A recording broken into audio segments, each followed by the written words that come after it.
It was a heartbreaker last night in Anaheim. The Athletics saw a 4-run lead squandered by the bullpen in the 7th inning. Led by Mike Trout, the Angels are making a postseason push. The Halos are now a couple games back in the wild card standings with plenty of baseball to play. It'll be Paul Blackburn's turn to slow down the streaking Angels underneath the lights of the Big A, a place where the A's have dropped 7 games in a row. It's Game 2, A's-Angels, next.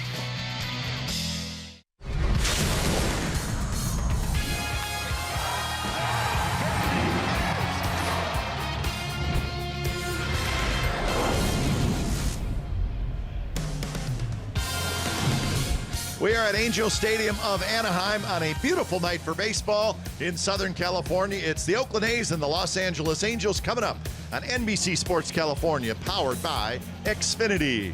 Hi again, everybody. Welcome to Oakland A's baseball, along with Ray Fosse. I'm Glenn Kuiper.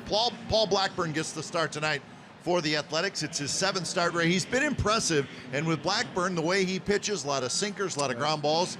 The infield defense has to be terrific. They have to be great, and also be concerned about maybe some hit and running by the Angels, but he is a pitch-to-contact pitcher. You like to see that because you're going to see contact. You're going to see ground ball double plays. You're going to see a lot of ground balls when he's on the mound. He may strike out a few, but if he can go 3 pitches or less to a batter, he's going to get a lot of outs. He's going to pitch deep in the ball game, and I think every manager would like to see that. Paul Blackburn is a type of pitcher that can pitch deep in the ball game. The Angels are thrilled to get Tyler Skaggs back from the disabled list, and really, injuries have been an issue for him, not just this year, but in his career.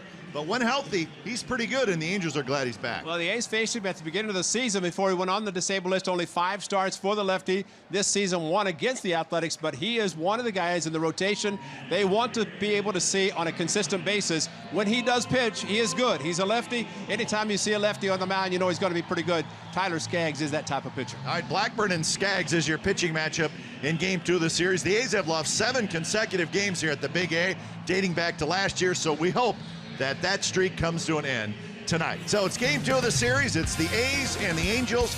We'll have lineups and first pitch from the Big A right after this.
Yes to low fares with nothing to hide.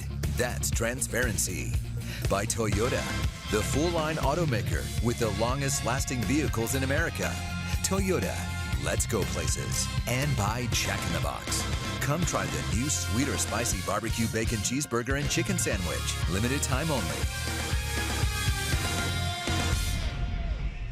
Welcome back to the Big A here in Anaheim on a beautiful Saturday night for baseball as the Angels take the field with their red tops, white bottoms. That is Tyler Skaggs off the disabled list, and he is set to go for the Angels. Game time weather for tonight presented by the Santa Cruz Beach Boardwalk. Get to the beach.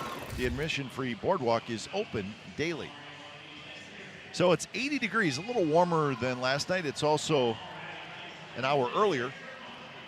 And you can feel it, maybe a little bit more humid today, but all good here in Southern California. So as the Angels are on the field, let's look at the starting lineup for the Oakland A's. It's brought to you by Southwest Airlines. Rajai Davis will lead it off. Marcus Semien hits second. Jed Lowry third. Chris Davis will DH and hit fourth. Ryan Healy's at first base. Chad Pinder's in right field. Matt Chapman's at third. Mark Canha gets a start in left field. And the new catcher is Dustin Garneau, and he will hit ninth. Tyler Skaggs, I'm sure the Angels excited to have him back on the field and pitching again. He did make one start against the Athletics. That was way back in April, but he's also been on the disabled list since then. He's only made 5 starts in this season. So the Angels are very happy to have the lefty back in the rotation.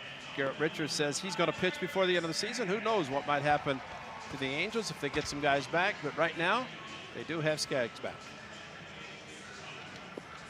So defensively, it'll be Ben Revere in left, Mike Trout in center, Cole Calhoun in right, Escobar, Simmons, Cowart, and Valbuena on the infield with Martin Maldonado once again doing the catching. Final warm-up pitch has been thrown by Skaggs, and as Rajai Davis steps to the plate, we're set for baseball.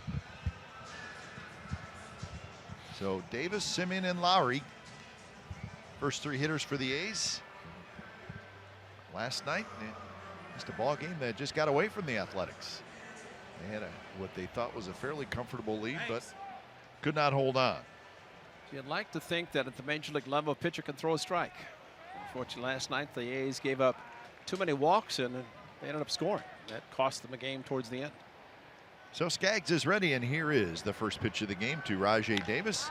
And Rajai Davis lines one to center field, and that's a base hit. Welcome back from the disabled list, Tyler Skaggs. Umpires tonight, that's Jerry Meals, who's calling balls and strikes. He's the crew chief. Culpa, Conroy, and Siegel. So double duty tonight for Jerry Meals. That was smart hitting by Rajai Davis. Young man coming off the disabled list, trying to establish the strike zone. Why not take the first pitch? If he throws a strike, which he did, and Rajai jumped on it. So here's Marcus Semien. A lot of times a left-handed pitcher will do exactly what Skaggs did. You look at the plate, throw to first base, look at first to hold the runner, and then throw to the plate. Rajai is a good enough base stealer to know exactly, and he drew a throw before the first pitch to Semien, so at least he has his move. Attempted steals against lefties, so Rajai Davis is not bothered by it. He goes, he got a good jump, and he's into second base with a stolen base. He's going to stay there as Trout comes in to get it. So Rajai Davis does not wait around. He had a very good jump against Skaggs. Well, he went on first move, and the first move cost Skaggs because you see him look at the runner, and pitchers will do that, lefties will do that, and he's trying to hold. Trout was breaking in as soon as he saw the throw, which is exactly what a center fielder should do all the time. Trout did it perfectly. So 21st steal of the year for Rajai Davis, now 4th in the American League, and now see if the A's can execute. Get Rajai Davis home. Marcus Semien did the best thing. He saw the jump that Rajai had, took the pitch, even though it was a strike. First pitch to him. 226 the average for Semien with 4 home runs, 15 RBIs. Shutout last night. He was 0 for 5 with a couple of strikeouts.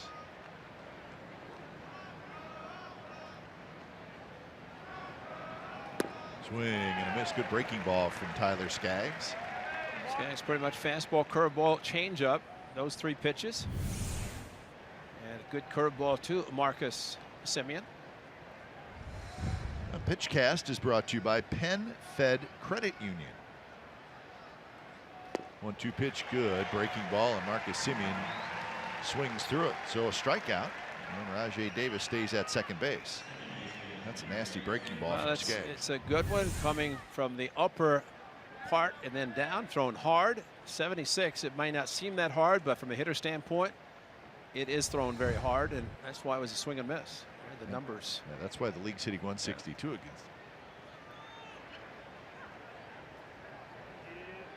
It's a fastball, curveball pitcher, occasional changeup, which is surprising for a lefty that he does not throw more changeups than the percentage showed. Rajai Davis with a very big lead at second base. Caleb Coward, the second baseman, is doing his best to keep him close. Coward is staying pretty close to second base. Rajai will go. He is not afraid to try to steal third base. He's fearless on the bases. He's got a huge lead. To the inside move, and he'd picking it up, and you'd have to think from a good base stealer standpoint, he can see the move from the pitcher when he's at second, get a bigger lead than he can at first. I mean, he's getting a huge lead at second, and that's because he knows the move. Now Coward calls for the pickoff. See him kind of show his right hand to Skaggs. Well, that in itself is going to hopefully help Jed Lowry. Soch, the manager, forever. It's almost like Walter Austin. He played for the Dodgers, did Mike Soch, and he's managing as long as Walter Austin has, those one-year contracts, although Soch got a 10-year deal.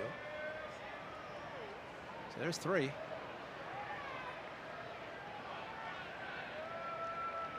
So still no pitch to Jed Lowry, who's hitting .269 with 10 home runs, 36 RBIs.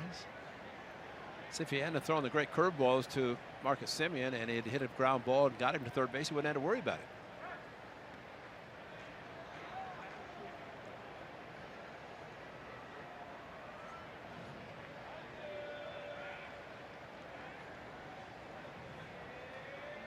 Rajai bluffs. Now he's dancing, still dancing, and the first pitch to Lowry is in the dirt. Well, there's no question that Rajai Davis had an effect on that pitch thrown by Skaggs. Maldonado, if he were smart, he'd just go out and tell him, say, once you come to the plate, concentrate on the hitter, because if you get distracted, he's going to throw a cookie to Jed Lowry, and it might be 1-0, if not 2-0. So 1-0.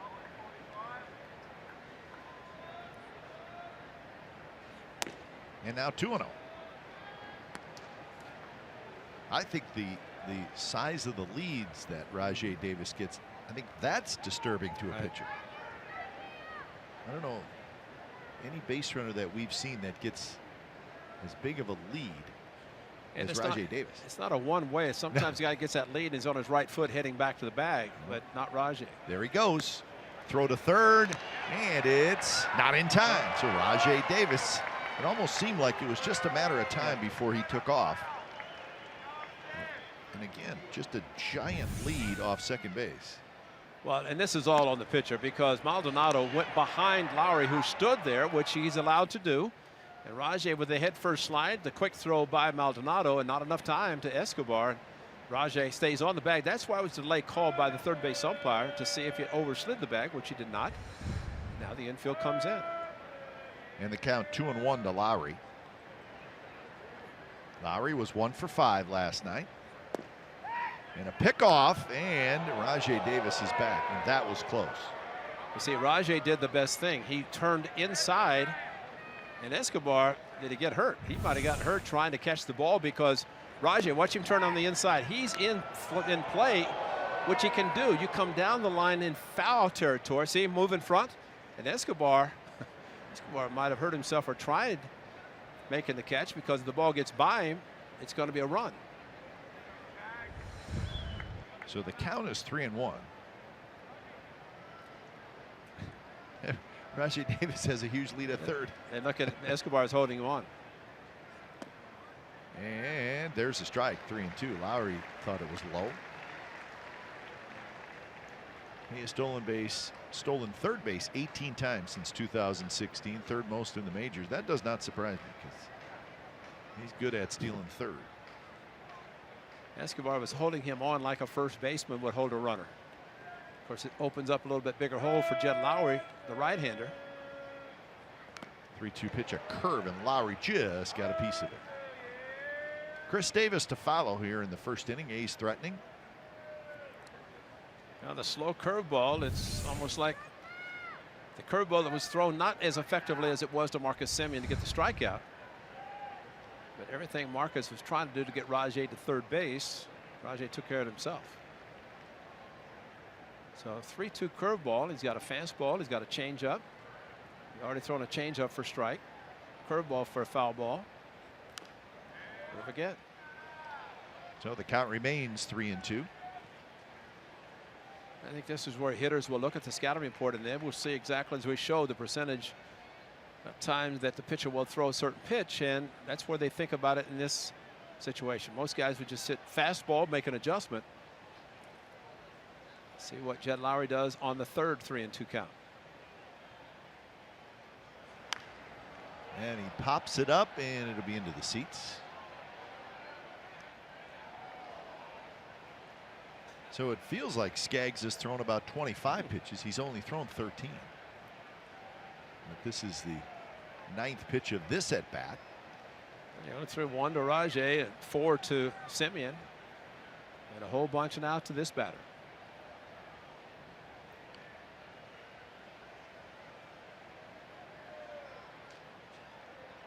So another 3-2. Here it is to Lowry. And the curve misses badly, so Lowry ends up with the walk.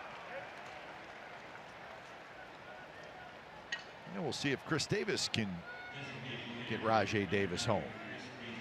Well, the infield more likely will play back, as we have seen often when it's almost like the pitcher's not concerned if he does walk a batter, because it does set up a possible double play. Also sets up a possible 3-run home run.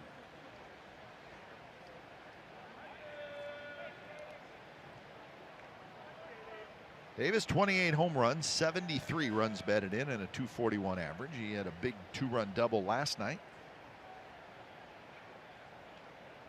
And a couple of doubles last night. First pitch is a swing and a miss on a fastball.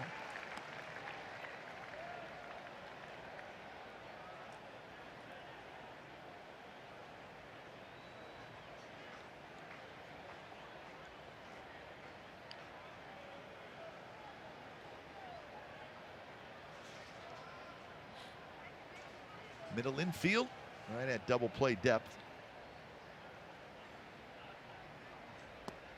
And that one's a strike at the knees. Another fastball, 92 miles an hour. 7th in the league in RBIs. Chris Davis with his 73, just 1 behind Smoke. Nelson Cruz with 80. See his teammate Robinson Cano on there with 75. Jonathan Scope. We don't know anything about the Orioles. No. Haven't played him yet. And the curve away from Maldonado. Rajay Davis to the plate, and he's safe as Skaggs could not hold on to it. So the A's take a 1-0 lead. Well, Dick, if you're watching, that's a Ricky Rajay run there, because that was all the speed of Rajay Davis. Curveball in the dirt. Rajay breaking on contact in the dirt, coming down the line, and he did not kind of half step back. If Skaggs hangs on, who knows what could have happened, but the throw and Rajay's foot arrived at the same time. That's why the ball ended up going back towards the pitcher. Good play by Maldonado. It would have been close if Skaggs could have held on, but he could not. So the A's with an early 1-0 lead. Thanks largely to that man, Rajay Davis. A couple of stolen bases, stole second, stole third, ended up scoring on a wild pitch.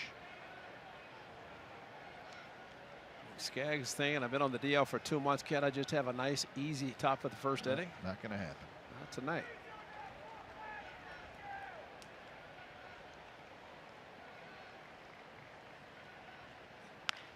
And that one's hit towards short. Simmons ranging far to his left. He's got it, and he throws out Chris Davis, 2-1. Let's see if Rajai would have been safer out if he catches it. I think he's out. I think he is out. Yeah, because the right foot blocked him off initially, but the throw maybe took his eye off a little bit. And really, if he got to the plate a little quicker, maybe he could have handled it. He kind of arrived the same time as the ball and Rajai did. And Maldonado made a very good play, and to see a catcher react, get to the ball that quickly. Rajai came down the line, but you could see in the replay that he went back, took a half step towards third, and then took off, which made it a much closer play. So now see if Ryan Healy can get a 2-out hit, get the second run in.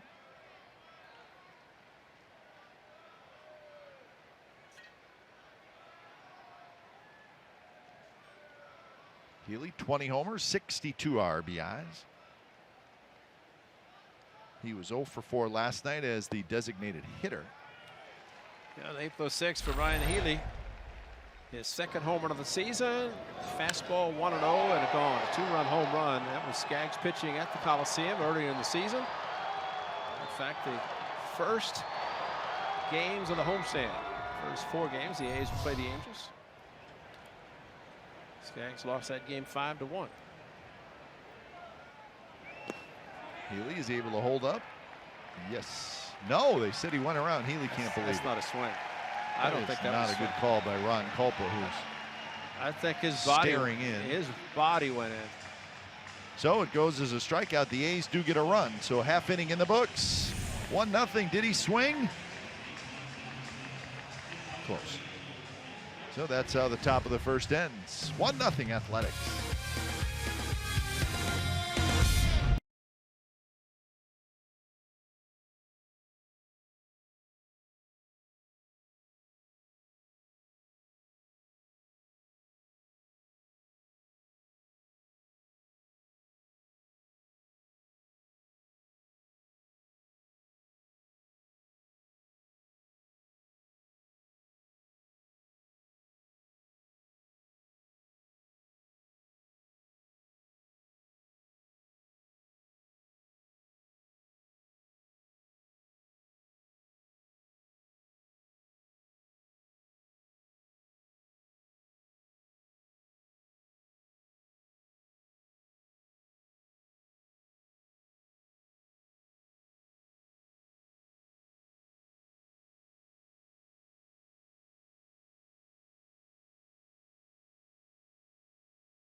The Angels, here's their starting lineup brought to you by Southwest Airlines, Escobar, Trout, Pujols, Calhoun, Simmons, Valbuena, Revere, Maldonado, and Coward. That's the starting lineup for the Angels. Paul Blackburn on the mound, pitching against the Angels for the first time, and he will make a start in Southern California, growing up in Northern California, and I'm sure he's very familiar with this team. A very young pitcher for the Athletics, making his seventh start, and trying to take advantage of this 1-run lead. You know, I was thinking as the A's scored that run, it's almost like the Dodgers when Maury Wills got on and stole first and second and third and scored. Go get him, Sandy, or Don Drysdale.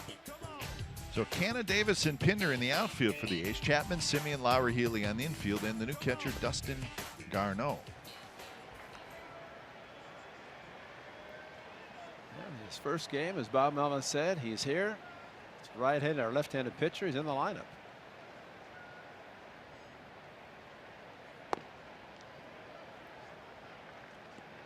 So Garneau claimed off waivers from the Colorado Rockies yesterday. Ryan LaVarnway was designated for assignment today. So Garneau immediately put into action.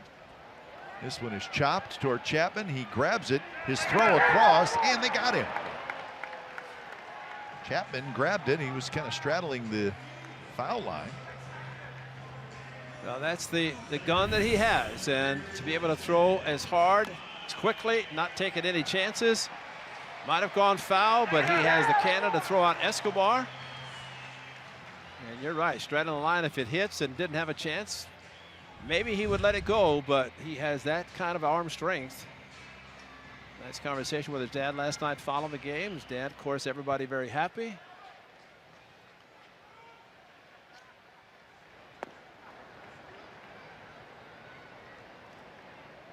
So Blackburn faces Mike Trout for the first time.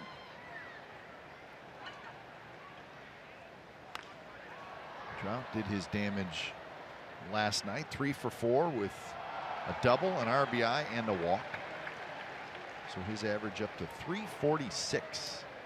One of the things about Garneau catching Blackburn, he is coming in and learning and having to learn every pitcher on the staff immediately. Yeah, that's not easy. That can take a half a year sometimes. Well, and you know, you've heard me say enough about adding some practice, and this is a type of situation where you might make a suggestion instead of going through a number of signs, just go right to what you want to throw. Pinder coming in, and Pinder makes a nice sliding catch. I don't know if he saw that initially because there's a lot of sun in right field in his eye. And Mike Trout, who is doing this more and more, going opposite field. Of course, he has power, but there you have, once again, the immediate break by Chad Pinder, as he did in San Francisco on Thursday. Does the same thing tonight and robs Mike Trout. Sunglasses on, but look, he's standing right in the sun. That's tough to pick up the ball off the bat when you are in the sun. So 2 outs. Here's Albert Pujols.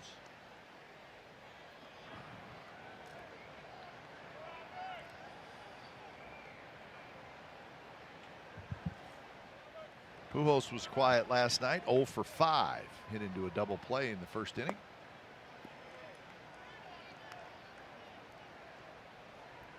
Overall, 17 home runs, 68 runs batted in. Good breaking ball from Paul Blackburn.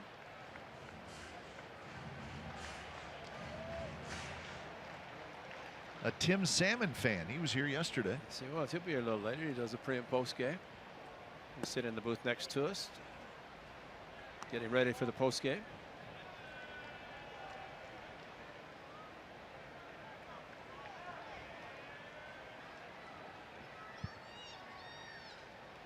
Two and pitch, just a touch low.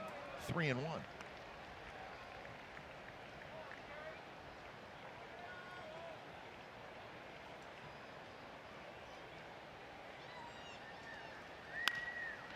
Towards Simeon, who slides to his right, throws low. Healy digs it out, side retired. So Blackburn with a 3-up, 3-down first inning. 1-0 A's after 1 from Anaheim.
here at the Big A, right behind home plate. They got a nice restaurant there.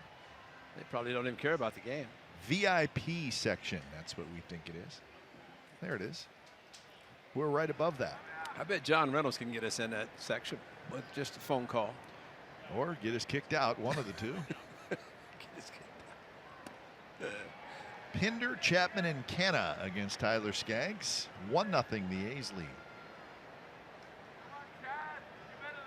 Chad Pinder in right field, 247, 9 home runs, 26 RBIs. And that one to the backstop.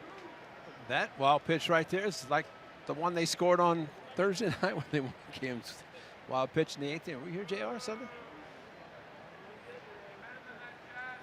Pinder needs to chalk up a little bit.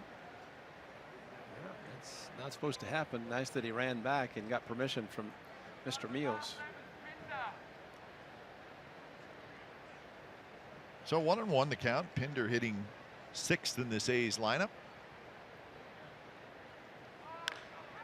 Big chopper toward the second baseman Cowart. Cowart throws to first, so that's out number 1. Well, the news with Matt Joyce today was suspended by Major League Baseball for using an anti-gay slur in last night's game. The suspension will be for 2 games, and this is what Matt Joyce had to say about that. Quote, in regard to last night's incident, I first and foremost want to sincerely apologize to the fans, the Oakland A's, Major League Baseball, and most importantly, the LGBTQ community for my comments and actions. So an unfortunate situation happened during the game last night, and Matt Joyce certainly feels bad about it, and he has been suspended without pay for the next 2 games. So the A's will be without Joyce for tonight and tomorrow's day game here in Anaheim.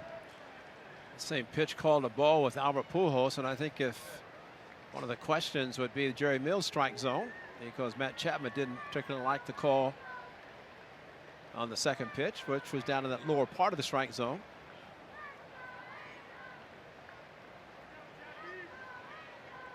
Chapman at 225 with 7 home runs. 3-run homer last night early in the game. Second inning. At that point, the A's feeling pretty good. They got out to a nice lead.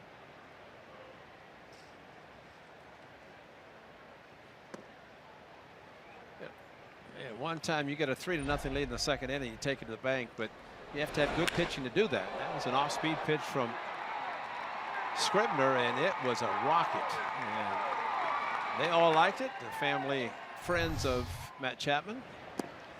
But not surprising, he was very upset with himself last night because of a couple of balls that he thought should have been outs, and one was an error, one he could not transfer from his glove to his throwing hand, and that allowed what would be the go-ahead run to score.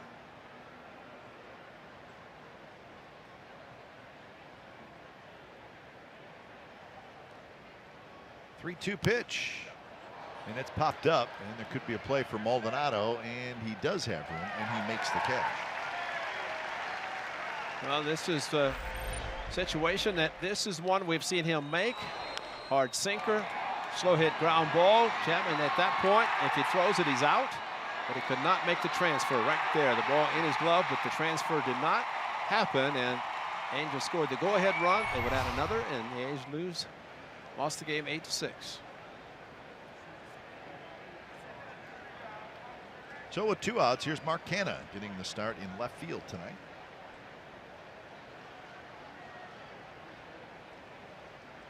Canha at 189 with 3 home runs.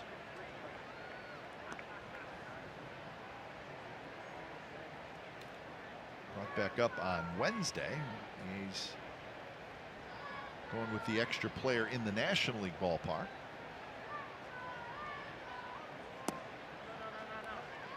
It's a little strike call to Skaggs. And one of the things, and I know Mark, when he went down the first time, he said, I needed to go. And this, most if not all of last year, said he needed to go to AAA, and he came back after that and needed some at-bats. And the important thing of the player's option to AAA is to go down and play well enough that whenever there is time to get called back up, you're the one that they think about. And Mark Canha has been in that case.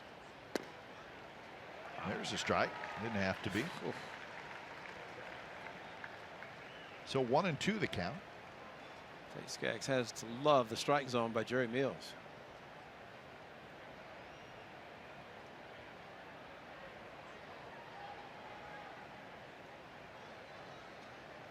Canada, good numbers in AAA, 271, 12 home runs, 46 RBIs in 66 games. Curveball hit hard in the hole. Simmons backhands, jump, throw. Got him. What a play by the Gold Glover, Andrelton Simmons. So a 3-up, 3-down inning for Skaggs. Bottom of the second coming up. 1-0 A's.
It's brought to you by Max Muscle. Make sure you log on each week to check in with our A's insider, Joe Stiglitz. It's available on iTunes, Stitcher, Google Play, and Spotify. And his latest guest is Matt Chapman. Interesting stuff, as always, from Joe Stiglitz, our A's insider. 1-0, the A's lead the Angels, bottom of the second inning.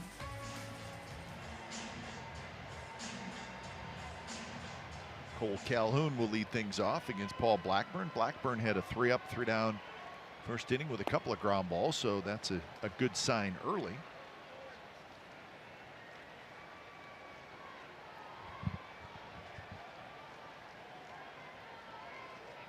Calhoun was 2 for 4 last night. He had a single, a double, a walk. He scored a couple of runs.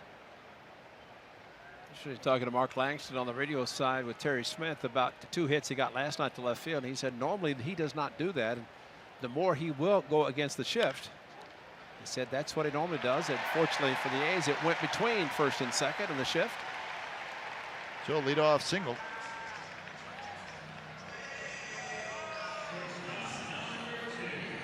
So we've been talking about the Blackburn sinker. He gets a lot of ground ball outs. Check this out. He had 14 in his second start against the Mariners, and that's the game where he picked up his first big league win. 11 against the Indians, 12 against the Blue Jays, and in the win over the Giants earlier this week, he had 8. So that's his thing. He's not going to strike a lot of guys out. He's got 16 strikeouts in 39 innings. So be on your toes. Yeah, on your toes, and keeps everybody happy on the infield. Just have to wonder what Mike Scioscia is going to do as far as the hit and run, because they know all the stats that we just talked about with the ground ball outs, and best way to conquer a ground ball pitcher is to hit and run, have him put a motion and move the infielders.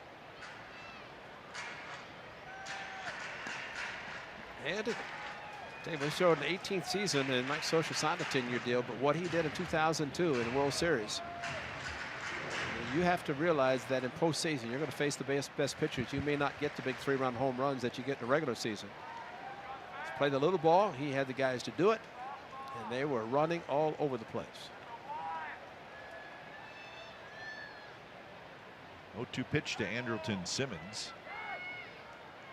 Blackburn never had any intention of throwing that one. In Oakland history, pitchers to toss more than 5 innings in each of his first 6 games: Paul Blackburn, Willie Adams, Bill Kruger, and A.J. Griffin. More than 5 innings. The most he has gone 7 2/3 innings in that start in Seattle. That was his second start. The shortest he has gone is 5 1/3 in New York against the Mets. You have one game in which he didn't strike out a batter. The game in New York, you have National League where you might pinch hit. But he's done a great job. He was supposed to make one start, maybe go back to AAA, and he's still here. Now 2-2 the count.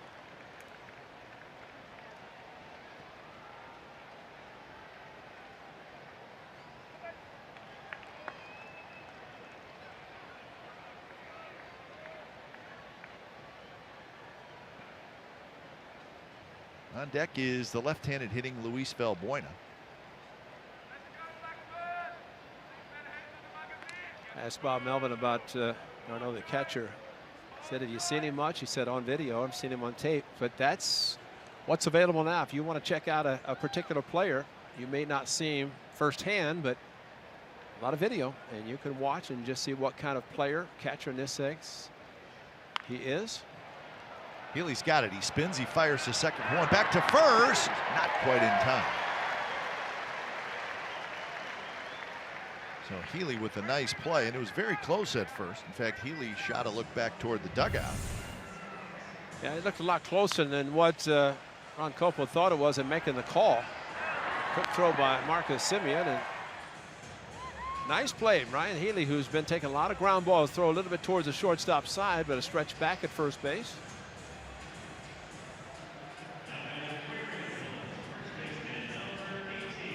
Chip Bell on the back of your screen, immediately going to the phone to Adam Roden.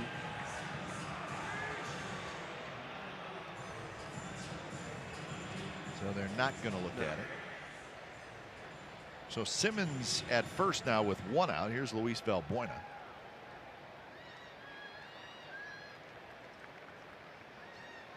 Valbuena and a big hit last night, a pinch hit, 2-run single. That was in the 7th inning, and that's the inning where the Angels took the lead when they scored 4 times. And if you try to pull the ball, probably would have been a double play, but instead he went the opposite field and got the base hit. And now if he does the same thing, he's going to have another one, because they are shifting him, expecting him to roll over and pull the ball, which he might against Blackburn, who is not overpowering with any of his pitches, especially the fastball. And that one, a strike on the outside corner. Watch where this pitch is. Valbuena just went with it. Like trying a good fastball and bat flip. You don't see a bat flip that often on a 2-run single, but Valbuena did. As he knew that would tie the game, and it did.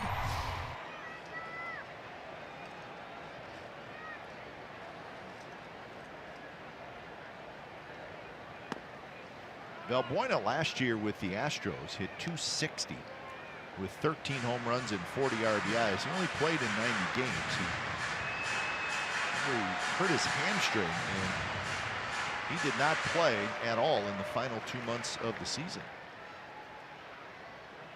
The year before that with Houston, he hit 25 home runs.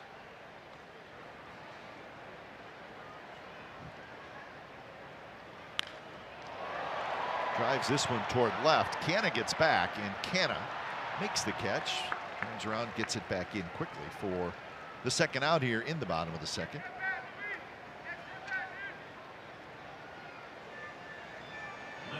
And that'll bring up Ben Revere.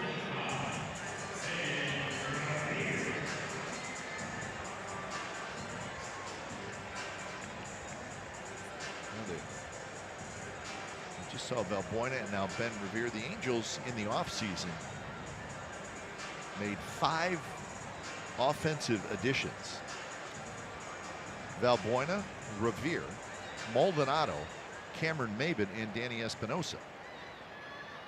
Espinosa is no longer with them. Maybin is on the disabled list. But they really tried to change the look of their lineup a little bit. Maybin is on his rehab, expected to come back Monday. They thought maybe tomorrow, but more likely it will be Monday at his return. But he's come into his own. He started a little slowly, but started playing very well.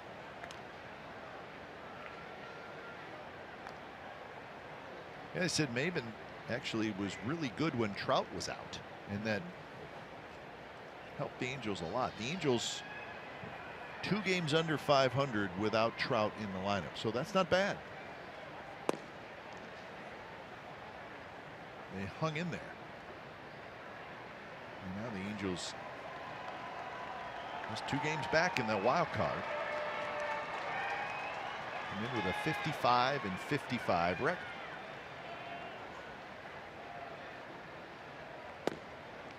A little bit outside, 2-0. Angels have won 4 in a row. They've won 6 out of their last 7. So there's the AL wild card. Angels 2 back of the Royals. Mariners a game and a half back. The Mariners and the Royals were scheduled to play tonight, but they got rained out in Kansas City. They'll play a doubleheader tomorrow. So now 3-0 to Ben Revere. So the Angels, for all their injuries and at times inconsistent play, are playing for something.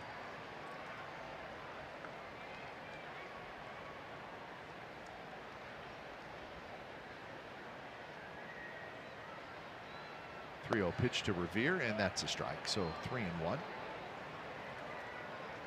Well, as much as people, the purists, don't want to think about the wild card, it has really changed the game.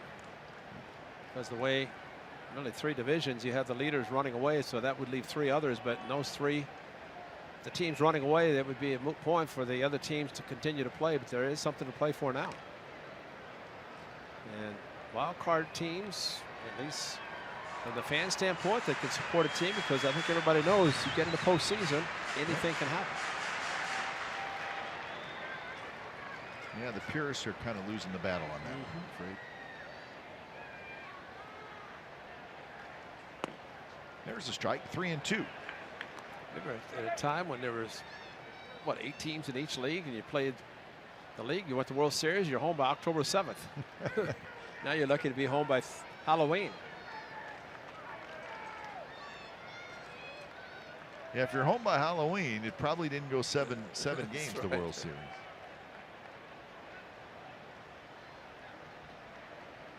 Simmons runs, and the ball is hit toward left center field, and that's going to fall for a hit. And with Simmons running on the pitch with 3-2 outs, he's going to go to third. So Revere drops one in for a base hit. He's been swinging about well. Started 3-0, 3-2. Got a fastball to his liking, and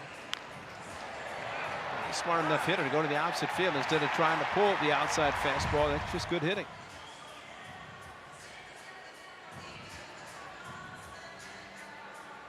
So here's Martin Maldonado.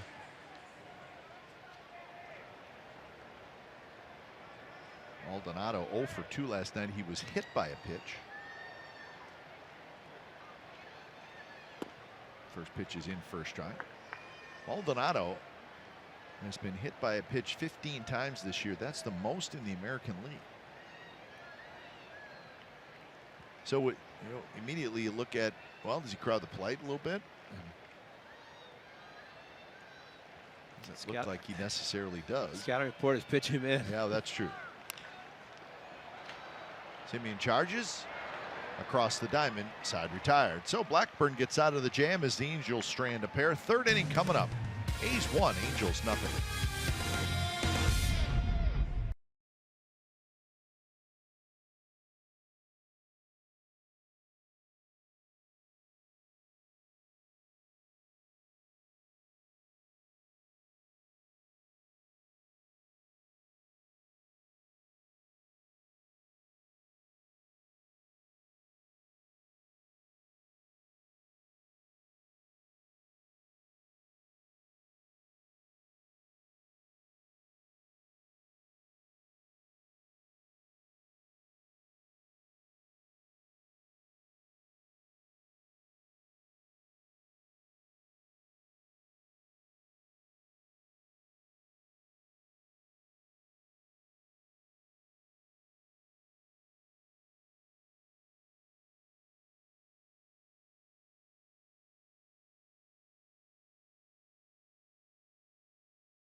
Brought to you by your California Ford dealers. How about a Rajay run? There's a base hit to right center field, first pitch of the game.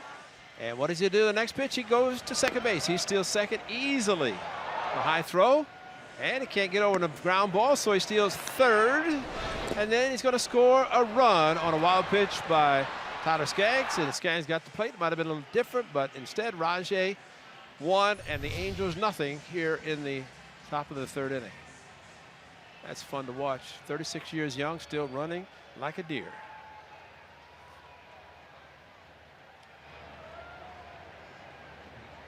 So here is Dustin Garneau. Our first look at Garneau, right-handed hitter.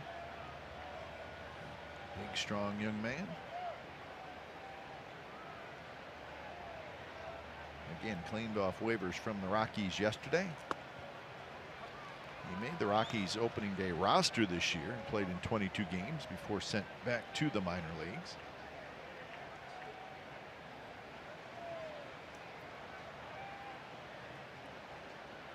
Catching depth is always a big thing within any organization. You kind of never know when you may need it. Well, you probably need it more than you really think you're going to need at the beginning of the season because of injuries to catchers. And whether it's oblique, which Skaggs knows all about that because that's what Josh Phegley's dealing with, but at least Josh thinks that he got it quickly enough that he will not be out that long. Skaggs evidently did not, because it took him over 2 months to get himself back.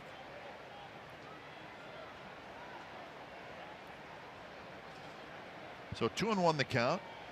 Rajay Davis to follow, and then Simeon. 1-0 A's in the top of the third.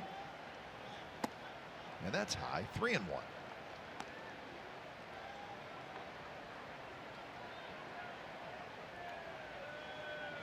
It's a nice feeling when you're asked how old you are and you say, I'm 30, but I don't look it.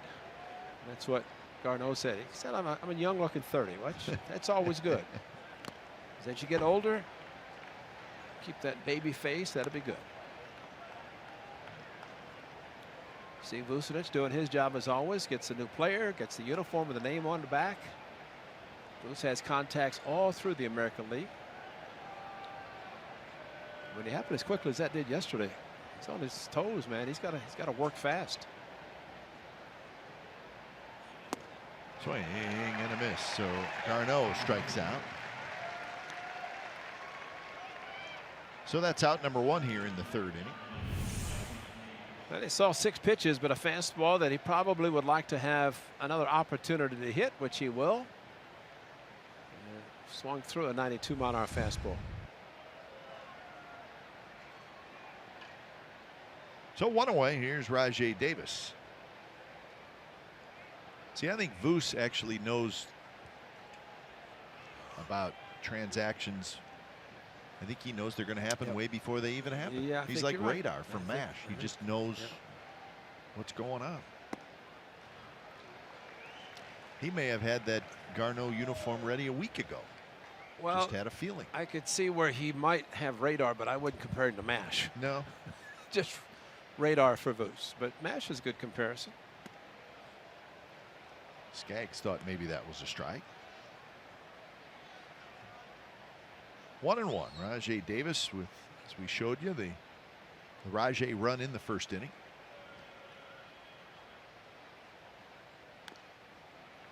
And now 1-2. Skaggs likes that big curveball.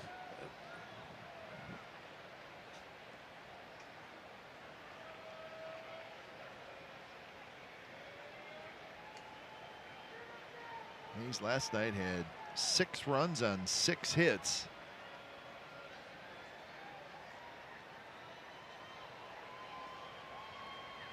And of those 6 hits, 5 doubles and a home run. Well, 5 of the runs came on a hit by Chris Davis and a 3-run home run by Matt Chapman. There's 5 of them with just 2 swings of the bat. I'd like to think now that if Chris Davis balled off the right field wall, got a little bit higher, it's a grand slam. The way it turned out, the A's needed every run they could get. Still didn't have enough. 2-2 pitch blocked by Maldonado, and now the count is full. That's a good take by Rajay Davis because it's a curveball that Skaggs does like to throw. Maldonado very well aware of that and goes into the block mode.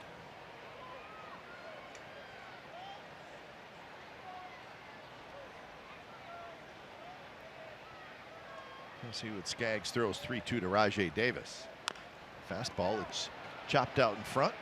Skaggs is going to have to hurry, and he throws it late, and he throws it down the right field line. Now Rajai Davis is going to try for second, and the throw is in time.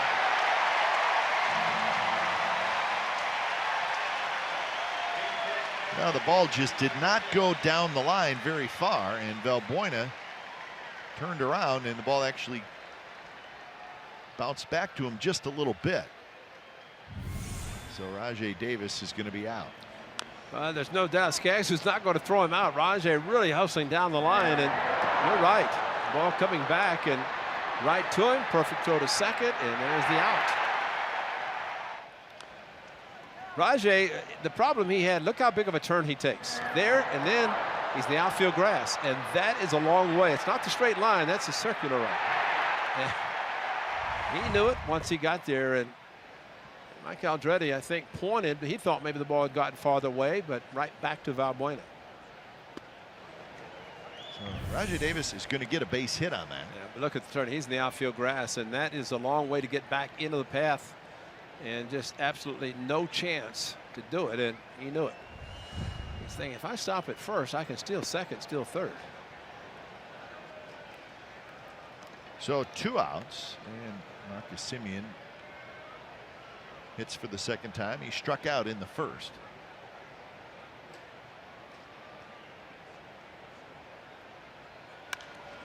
That one rolled just foul down the first base line.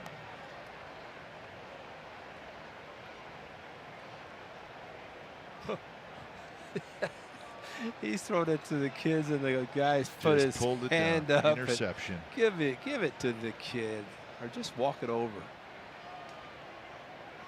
Probably will in the future. Let's hope so. So 1-2 the count to Marcus. Skaggs threw 22 pitches in the first inning. He has settled down since then.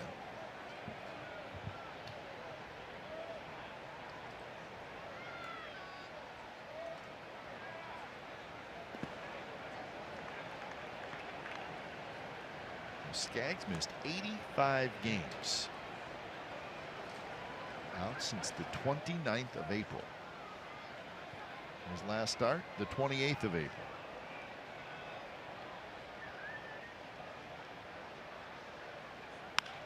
There's a base hit to left field for Marcus Semien.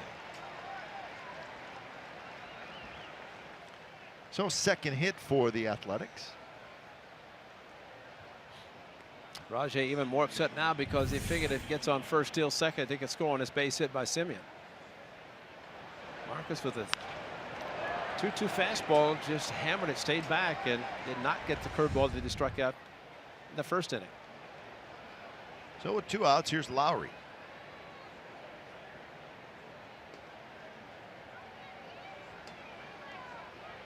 Lowry walked after a long at bat in the first inning. And he hits this one very high toward right field. Calhoun makes the catch, side retired. Couple of hits for the A's, nothing else. Bottom of the third coming up. It'll be Coward, Escobar, and Trout. 1-0 A's.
Charlie Johnson bring you the happy hour. It's also available to listen live and as a podcast on NBCSportsBayArea.com. A's leading 1-0, bottom of the third from the Big A in Anaheim. It's a nice quick road trip. 3 down here in Anaheim, and the A's go right back home for what will be a long homestand.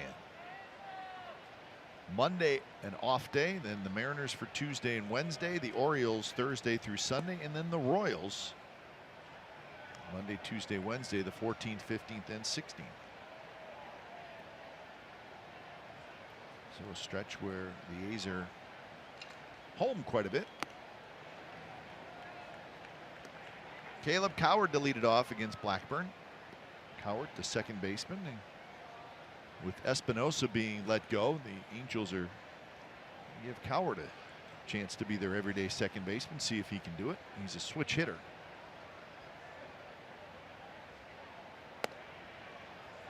Did not play last night, but the Angels have said he will get an opportunity. Caleb Coward. Well, Cliff Pennington had proven that he could play second base when he's with the Athletics. He's got Stephen Drew, moved him over to second, and Pennington did a great job at second. That's where he's playing now. Simmons is not going to relinquish many shortstop opportunities. So Cliff Pennington said that Liam Hendricks last night just made a mistake about 3 inches. He said that's the difference in the base hit. A little bit outside, 3-2.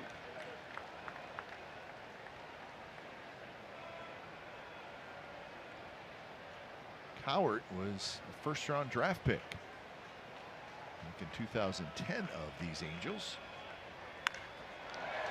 Drives this one toward Rajai Davis in center. Rajai was playing deep, so he just goes back about 5 or 6 steps, and he makes the catch. Trout plays deep also, and that's why he robs so many. We see it all the time, but this is one field that you look at it, and it seems like from home plate to center field, it's uphill. It just gives that impression the way the center fielder just stands up so tall in center field. Of course, the way both Rajai and Mike Trout can patrol the area, not many get past him.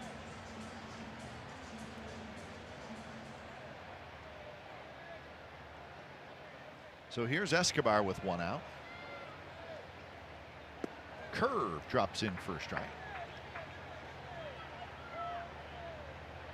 Escobar hit a high chopper down the third base line, took a big bounce, and Chapman grabbed it and threw him out. His first at bat.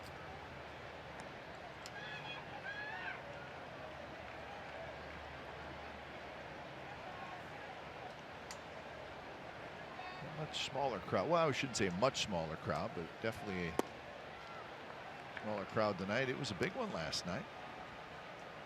43,000, excuse me, 330 was the attendance.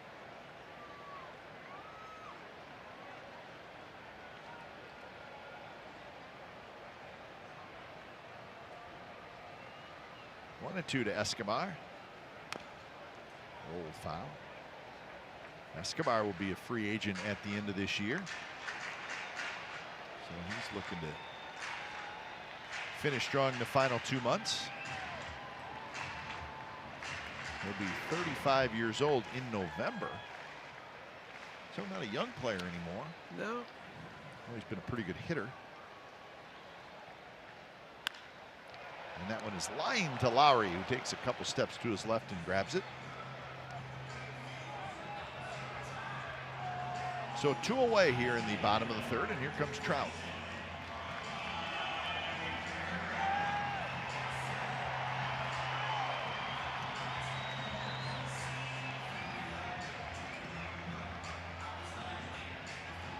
Bounce it. He got hitting over 500 on the first pitch. Bounce it.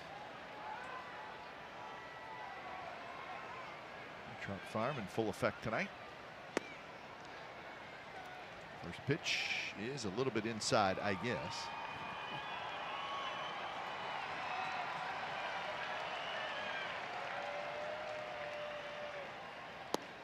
Now 2-0. Trout hit a It'll pop up toward right field. That Pinder came in and made a nice sliding catch on. It was in the first inning.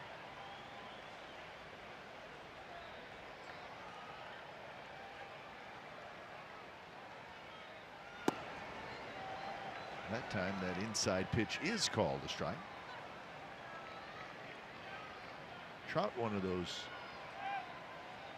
unique hitters where he's a low ball hitter, which is usually reserved for left-handed hitters, but he's a low ball hitter as a right-handed hitter. It's almost like his swing is more like a left-handed swing. He's got a little uppercut. I see more and more guys able to go down and get the low pitch, and Trout definitely one of them. But the little cutter outside corner, if you can get that from right-hander to right-hander, you might have success, but he is so powerful all fields and hitting more and more to right field. That one hit hard, and it's off the glove of Simeon, and it rolls past him. Man, he makes it so hard. When you go after a ball, this is just on the ground, hit very hard, and it's going to be an error, did they say? Yep. So E6, probably the right call. If you can avoid going to your, leaving your feet, you might have a chance. That ball off the end of the glove, but it's hit so hard. You might see some of the people change their thinking with Trout when he hits a ball that hard. So here's Pujols.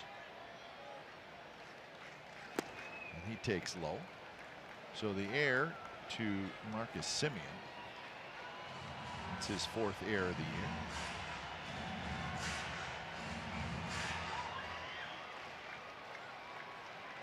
Third error in this series by the A's.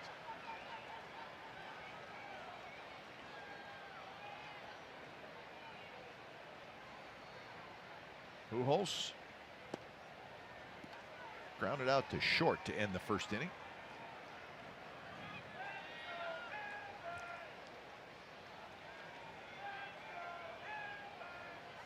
.608 career home runs for Albert Pujols.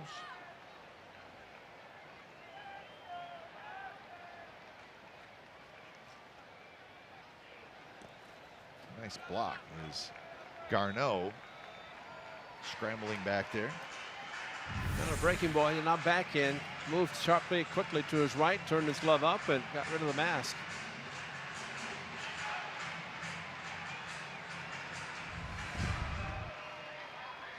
Marcus Jensen will put the mark down on his scorebook about a block. Nice block by Garneau.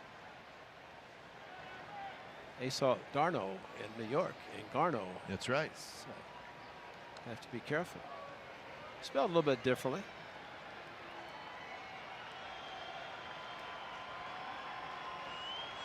So 2-1 the count to Albert Pujols.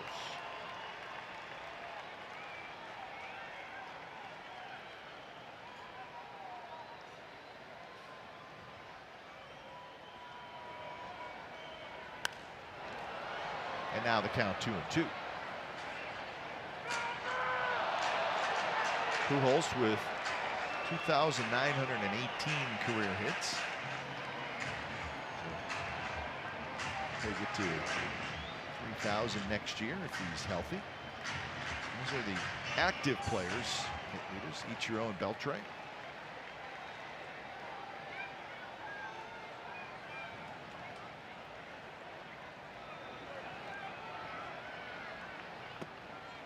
And now a full count, so that'll get the speedy Trout to take off.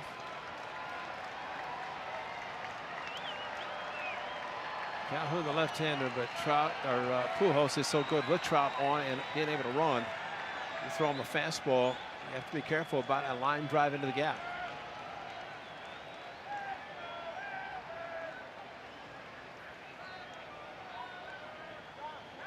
So Trout goes, and the pitch, there's timeout called as Pujols asked for time.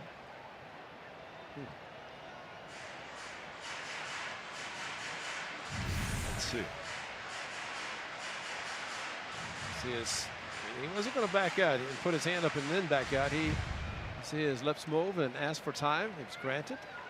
That's the smart way to do it. That's Don't it. take your hand off the You bat. definitely have to stay in there, because just because you ask for it doesn't mean you're going to get it. And in some cases you don't. This one fouled just below us. So the count remains 3-2.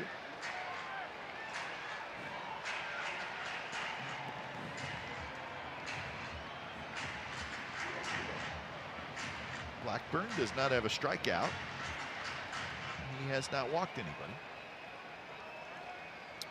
And he just tried a quick pitch.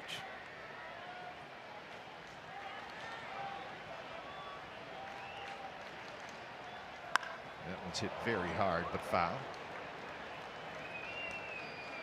Ron Renicky is the third base coach for the Angels.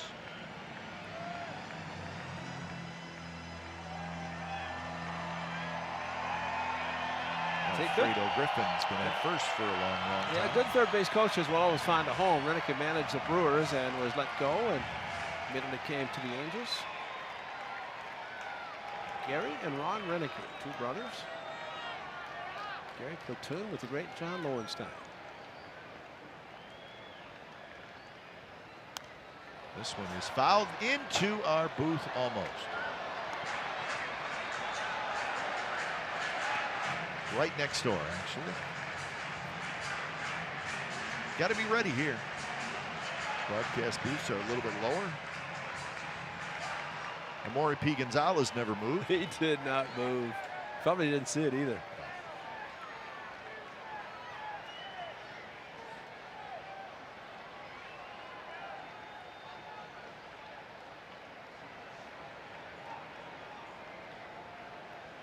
Trout goes again. And the ball is hit to center field. Rajay Davis in and over, and he makes the catch. Side retired. So a runner left. We're through 3 from Anaheim, and the A's lead 1-0.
Once again, partner to give Bay Area youth the opportunity to learn about science through baseball with the Science of the Game program. Students in 1st through 8th grades who complete the Science of the Game workbooks can earn 2 free tickets to a regular season A's game. Visit athletics.com/science to get your workbooks today. So that's right outside the Big A, main entrance, behind home plate. Chris Davis to lead it off, followed by Healy and Pinder.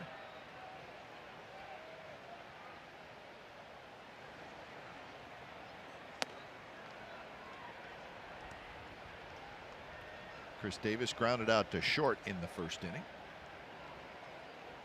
And Dustin Garneau getting his first start tonight. And the media asking him some questions, and he was a teammate of Chris Davis in college at Cal State Fullerton. Yep. And they asked him, they said, hey, what was Chris Davis like as a hitter in college? He said, exactly the same, except with a metal bat, which is a little scary if you think about it. So teammates in college at nearby Cal State Fullerton.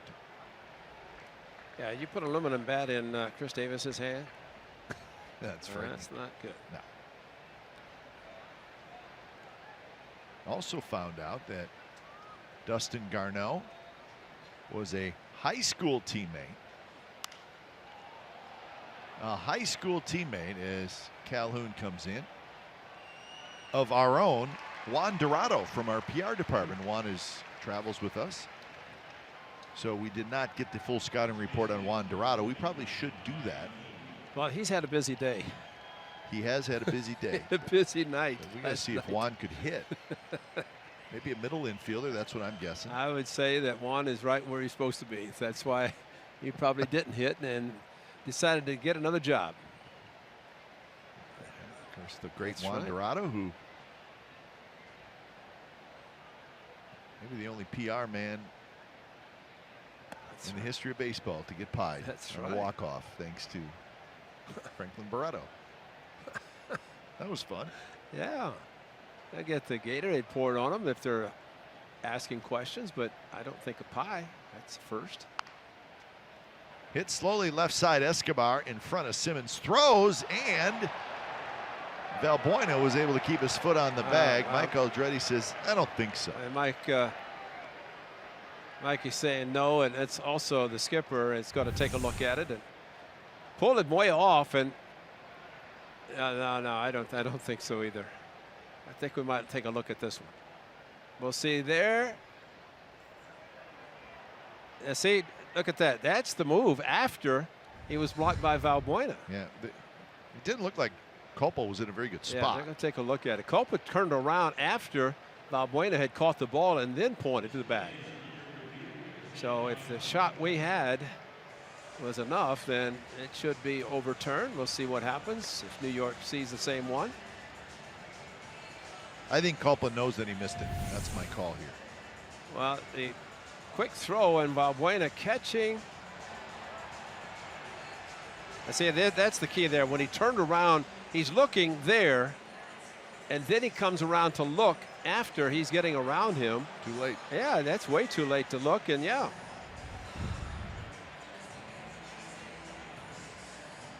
Bob Melvin hopeful that he gets an overturn because there have been too many times that the play on the field has been called and upheld, and you would think on that one, and they've shown it once on their jump one, and they're showing it again.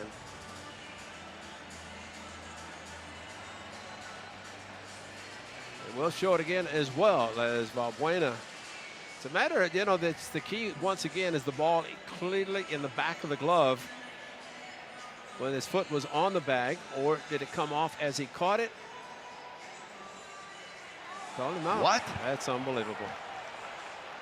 That's unbelievable. See, there's a case where I think we all should know who's in New York. And that's Bob Melvin's livid. That's unbelievable. That is very hard to believe. I mean, Ron Culper was wrong in two parts, and especially when he looked around after. I mean, if he'd stayed his position and called him out, that's one thing, but to go around him and then point and say, yes, it's all right, after the play had already developed. Hard to believe. Huh. So the A's lose their challenge. It's in the fourth inning, sadly. The review summary through Thursday, 436 calls have been overturned. That one should have been, and it was not, and I have no idea why. Puzzling. Left center field, that's hit well, and nobody's going to get it. It's going to bounce up and over the wall, and it's going to be a 2-out double for Pinder. And that would be second and third with one out if it had been overturned. Instead, it's a runner at second with a ground rule double. And I say second and third because a ground rule double, he would only been able to advance to third, but Pinder might not have got the same fastball he got that he just crushed to left center. They were playing into right center, which is surprising. Of course, he has power to all fields, but some of the big long shots we've seen have gone left center.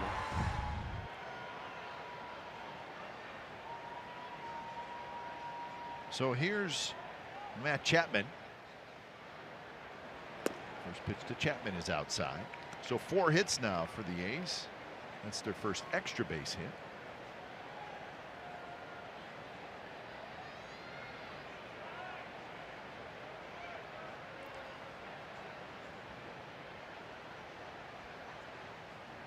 Still kind of puzzled by that call. Well, and again, there's evidently in postseason on the lineup sheets that we get where they'll announce the 4 umpires tonight.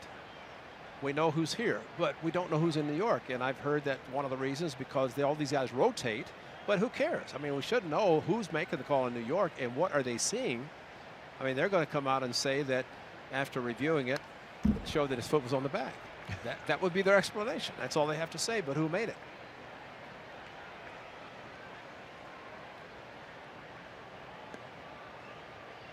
Yeah, it's a great way to be protected. Exactly. And the guy that really takes the heat is the guy upstairs who's making the call because he's looking at all the angles, and Adam Roden's not going to say, yes, challenge it if he's not sure that it's going to be overturned.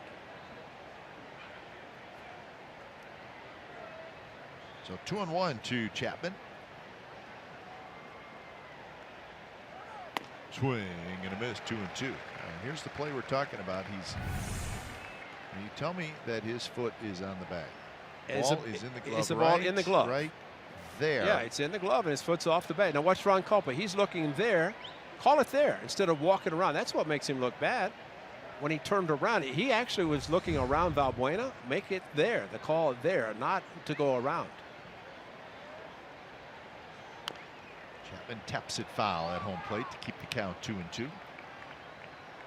That's a good point about is the ball in the glove, because on a play at first base, the throw in the foot on the bag is the ball in the back of the glove. It cannot be entering the glove. It has to be in the back.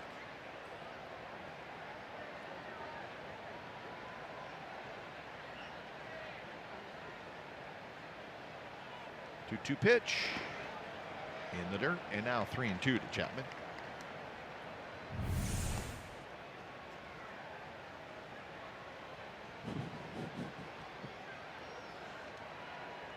Hard to imagine. I watched it. Now there, see, it's Yeah. closed. I mean, the ball has to get to the back of the glove. I'm sorry, that's a horrible call. And he had 2 chances to get it right. And I question, what did New York see? Exactly. That was the second chance to get it right.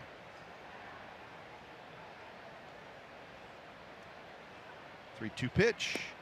And Chapman lays off the breaking ball. So pretty good at bat for Matt Chapman. Well, you almost had to figure it's going to happen. He's strong enough. That was no swing, and Culpa got that one right. That's when, and what's going to happen is Matt Chapman plays a long time at the major league level. He's going to realize with his power, not too many pitchers are going to give in and throw a fastball, especially with first base open.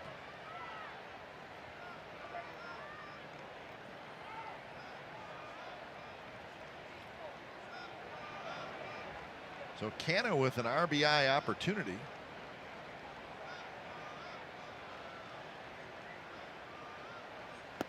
And the first pitch is just a little bit low.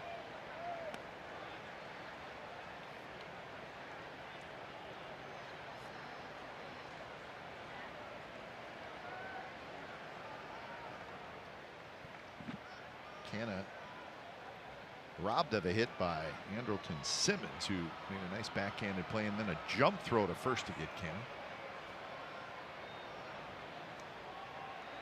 Reach ball right field. Go get it. All right, here's the official ruling on that play, Ray. After reviewing all relative angles, the replay official could not definitely determine that the fielder's foot was off the base when the ball connected the interior of his glove. Of course. That's all it could have been done. Could not determine because they didn't really look at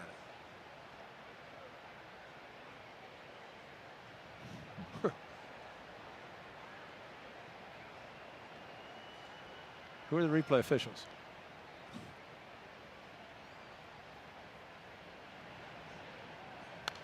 Canna hits one foul up over our head into the upper deck. Now 1-1 the count. 71 pitches for Skaggs. There's 74 back on April and make it. That's not him, but he threw 89 in 5 1/3. Skaggs did back on April the 6th. So he's looking at Scribner. He didn't last very long last night as well. No. Not throwing a lot of pitches.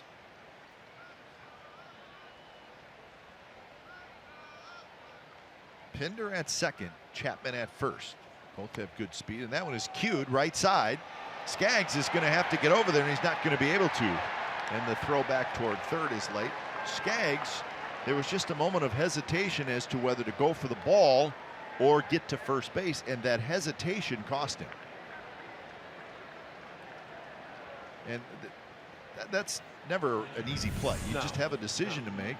Well, anytime ball to the right side, don't hesitate. Just go immediately, and don't go to the bag. Go to the ball, because when he went for the ball and he sees his first baseman there, why? The first baseman going to come after it, and that slight hesitation. Mark Cannon with good speed is going to beat it out anyway. But real play with Steve Scarsoni, a third base coach, saying to Chad Pinder, don't round the bag because you're going to be the only play, and that's the heads up by Steve Scarsoni. Speaking of Steve Scarsoni, a third base coach and new to that place, saw Mark Kotsay tonight. Yeah, returned that's right. That's great to the clubhouse, and of course he's may come tomorrow with his family, but he said things are looking up and look good, and it's the question again whether he will come back or not. But good to see him anyway.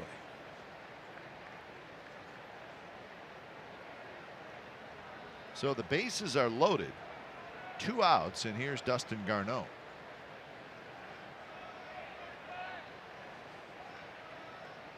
First pitch to Garneau is a little bit inside.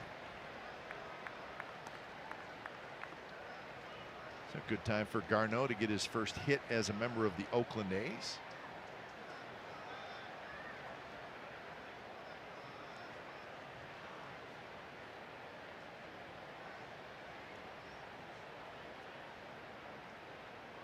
He had 14 hits as a member of the Rockies this year, and that pitch is a strike. Broke camp with the Rockies and been in AAA in Albuquerque and joined the ball club, the A's that is, after being claimed and picked up. So thrown right into the fire. Pitch number 21 coming up this inning for Tyler Skaggs, and here it is, and it's low. 2-1.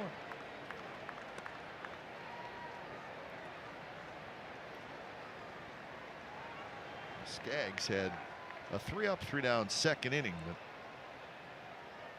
the other 3 innings he has had base runners all over the place.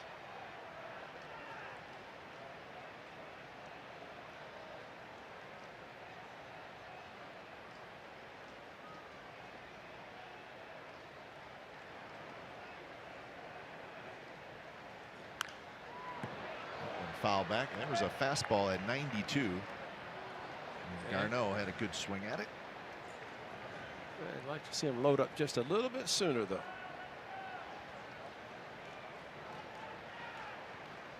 Guess. Some guys don't like to guess. Others do, and when they do, they can be a little bit more aggressive on a 2-1 fastball.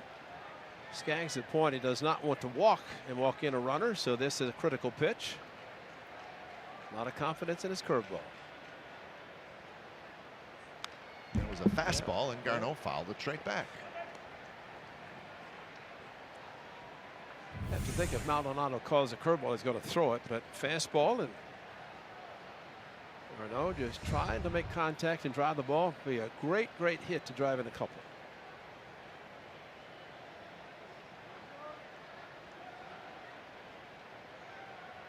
So 2-2 the count to Garneau.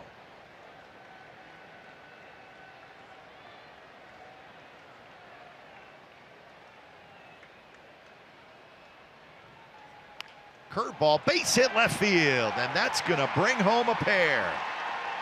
So Pinder scores, Chapman scores, and it's 3-0 the A's lead. Didn't hit it very hard, but it drops in for a 2-out, 2-run single. And justice is served. With 2 outs, the A's put together all these hits plus a walk, hanging curve.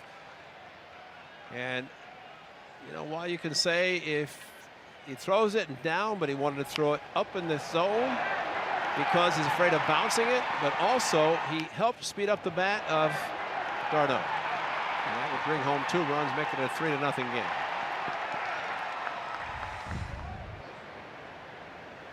Congratulations on the big hit. And the second batter, Chapman, walked on the 3-2 curveball. He came around to score. Another walk scores for the Athletics. And here's Rajay Davis. First pitch is a strike. Pitch number 80 coming up. Keenan Middleton, who pitched last night, he's starting to get ready.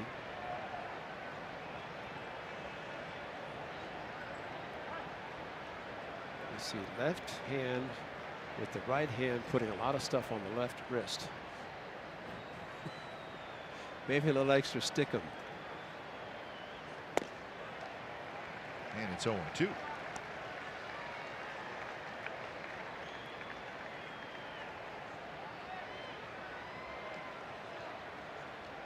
So the A's now leading 3-0 here in the 4th inning.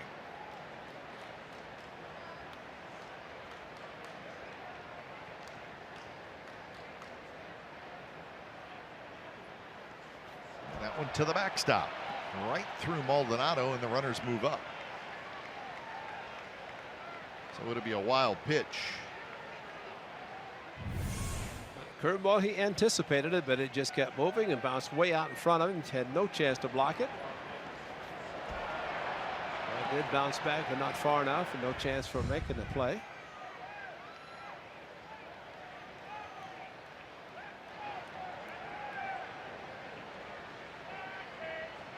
Rajay took 2 fastballs, then a curveball in the dirt, took that one.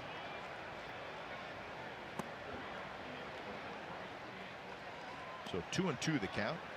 Curveball really not snapping like he did against Marcus Semien in the first inning. Struck him out. Throwing a couple of good curveballs to the back foot, very sharply thrown, but not now. Just kind of aiming the ball, guiding it in a little bit, and leaving it outside.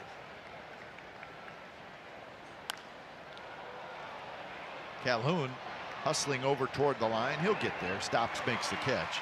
Side retired. A big 2-run single for Dustin Garneau. Bottom of the 4th coming up. 3-0 the A's lead.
The Earthquakes are taking on Columbus Crew right now on NBC Sports California Plus, which can be found on the channels listed on your screen.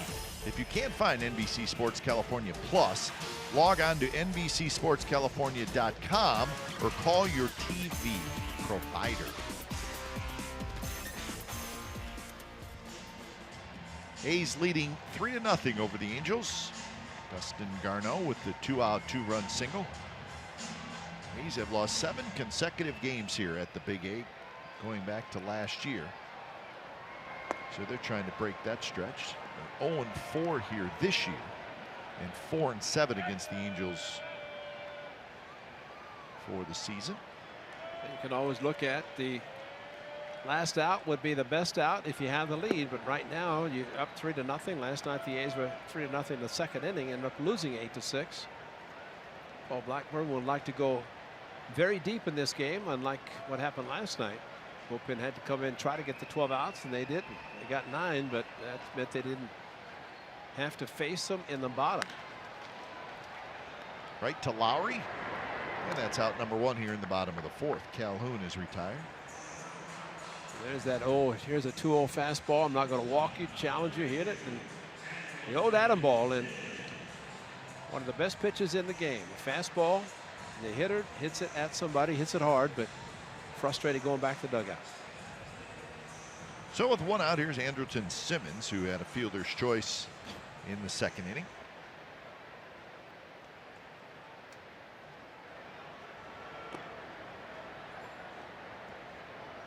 Simmons in his second year here in Anaheim. And he goes from the humidity in Atlanta to the warmth and beautiful weather in Southern California. Yeah, 4 years with the Braves. Still just 27 years old from Kirkway.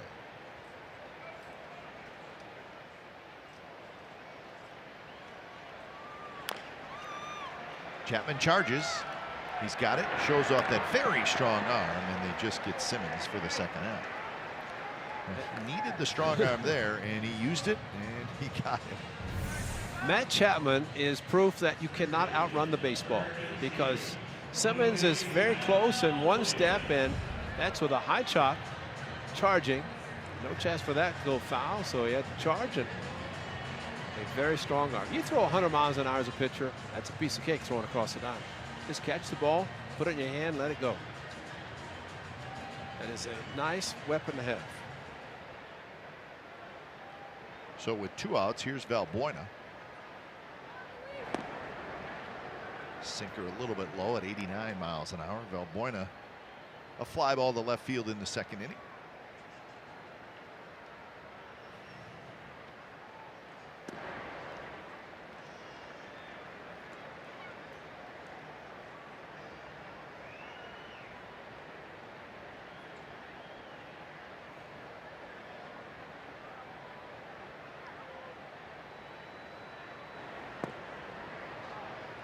Blackburn is pounding the bottom part of that strike zone. That one just missed a little low.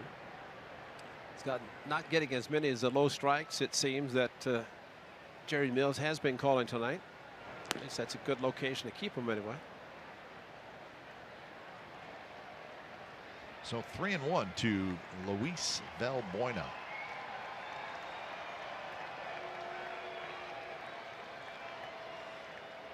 Shift is on with Chapman playing at the shortstop spot, and this one's rolled to Healy, who charges, picks it up, steps on the bag. 3 ground ball outs for Paul Blackburn in the bottom of the 4th.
corner. Make one more summer memory with the A's at Summer Family Fireworks Night. It's presented by Chevron. Saturday, August the 12th, starting at 6:05. That's against the Orioles. Bring the kids, sit on the grass, and enjoy these animated movie-themed fireworks. Visit athletics.com/fireworks. Let's see, today is the 5th. That means 1 week from tonight, fireworks at the Coliseum on the 12th. Let's see, 5th, 7 days, 5 plus 7 is 12. Yep, the 12th. You're right. Keenan Middleton comes in. Well, we want to make sure our dates are accurate. Mathletics. Yeah, exactly. Mathletics by my partner. So here's Keenan Middleton. He pitched last night, so he takes over for Tyler Skaggs, who goes 4 innings. Gives up 6 hits, 3 runs, all earned, 2 walks, 3 strikeouts, and 83 pitches. So Skaggs' his first start since the end of April, and he can only get through 4 innings. He faced Chris Davis and Healy last inning. First 2 batters, he threw a total of 6 pitches, got a favorable call in the second one, and then ends up coming out of the game because he couldn't get the final out before 2 runs scored. Fastball, and it's 0-2. Simeon faced Middleton last night and blew him away, and looks like he's trying to do it again with a slider, first pitch, then a fastball. Middleton, 1 inning, couple of hits and a walk last night, but he was able to get out of it. And that one just missed, 99 miles an hour.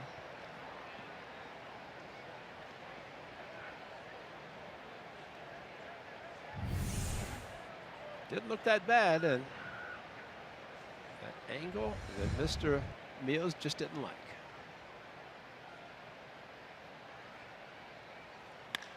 And there's a line drive, base hit to center field. And you can put a napkin on those 2 pitches. One was a base hit, the other's called a ball. That's the Oakland Coliseum, folks. Wow. That is center field, folks. There's a Green Day concert tonight, and that obviously is the main stage, and there's a lot going on there. You see the infield, which is covered. That's right.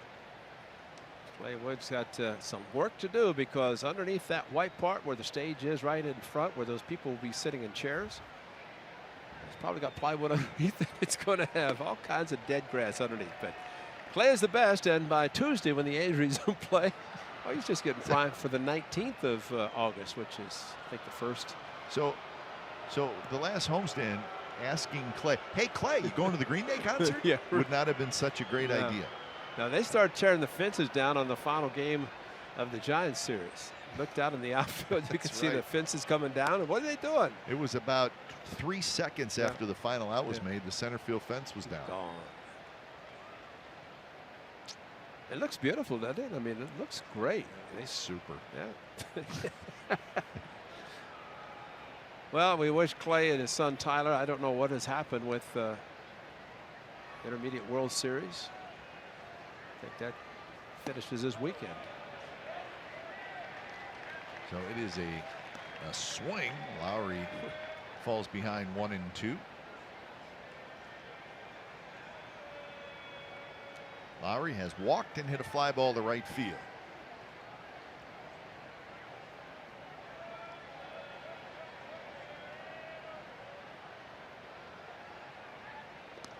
Close play at first.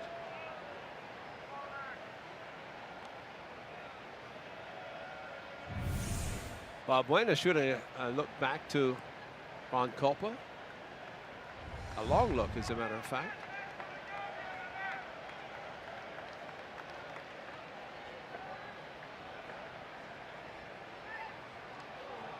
And that pickoff was in the dirt. So Buena wrestling with it.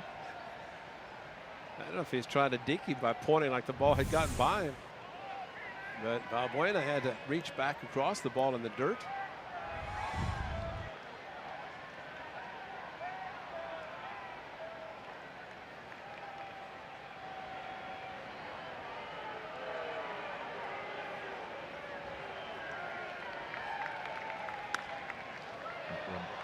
Line foul down the left field line.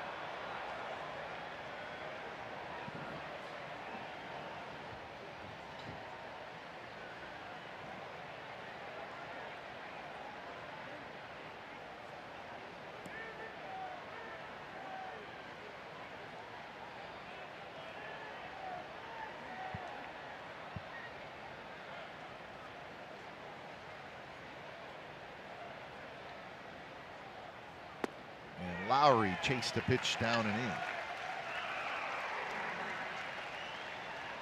So Middleton with the strikeout. That's a hard slider. Sees fastball right there, and then, oops, what am I doing? Well, that's a hard slider.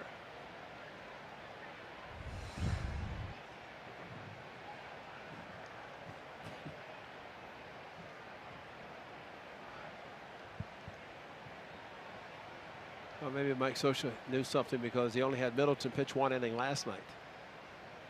Got out of a jam after a walk, and then Jesse Chavez took over. Got the win. That's right, Jesse. Moved to the bullpen. I say, Jesse, it's so much easier getting a win out of the bullpen. You only got to pitch a couple innings. You don't have to pitch 5. I had to suggest to him today that there's a guy named Dennis Eckersley in 1987 was not very happy when Tony Russa said, I'm going to put you in the bullpen. Well, the same 390 games put him in Cooperstown. Jesse said after pitching the 2 innings last night, a lot of pitches, he said he's ready again tonight. That makes a manager happy. That's exactly what Tony Russa said to Dennis Eckersley. I'd rather have you 3 or 4 days a week versus once every 5-6 days. 1-1 the count to Chris Davis, who is 0 for 2. He has grounded out and hit a fly ball to right field.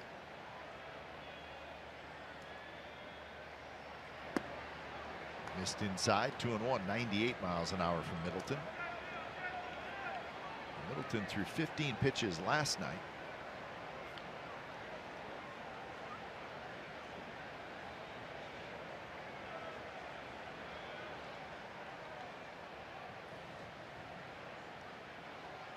Mike Trout shaded a little bit toward right center for Chris Davis, and now it's 2-2.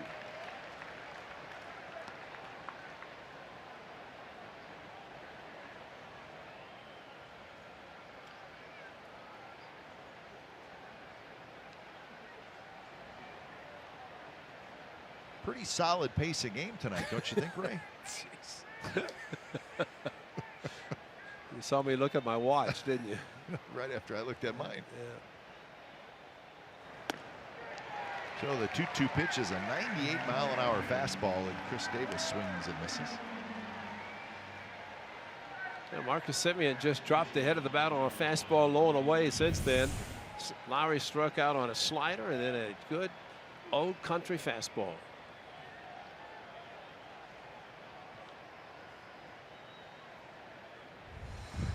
So 2 outs, and here's Ryan Healy, who has struck out and grounded to third. So Healy looking for his first hit in this series. He's 0 for 6. There's that hard slider from Middleton.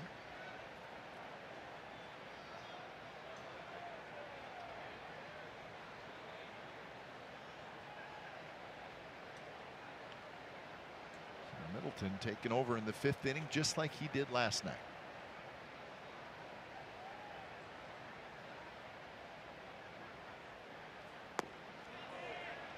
Did Healy go? Yes, he did.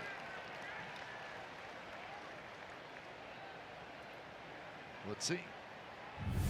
Oh, fastball he started and evidently swung too far, which brought it back. He was called out back in the 1st inning on a similar pitch.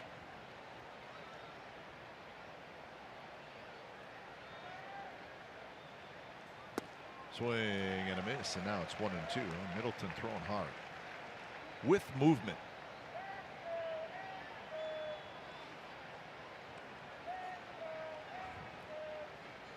So trying to pick up his 3rd strikeout. Semien led off this inning with a base hit.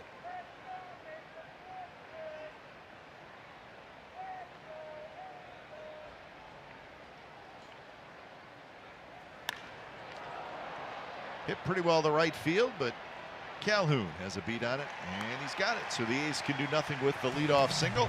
Bottom of the 5th coming up. The A's 3, the Angels nothing.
For a special ticket offer, visit CoorsLightBaseball.com today to get 50% off the purchase of up to 8 tickets for select home games. That's including the upcoming August 11th game against the Orioles.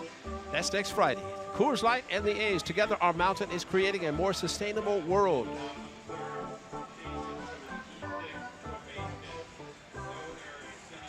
Oh, what a shock. They give Mike Trout a base hit.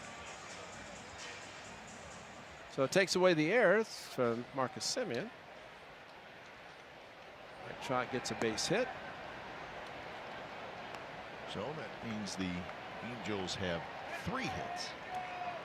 Well, fortunately for the A's, it didn't amount to anything anyway as far as the base hit on the infield.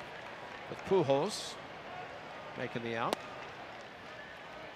And Paul Blackburn back to work here in the bottom of the 5th inning, facing the bottom 3 in the Angels lineup.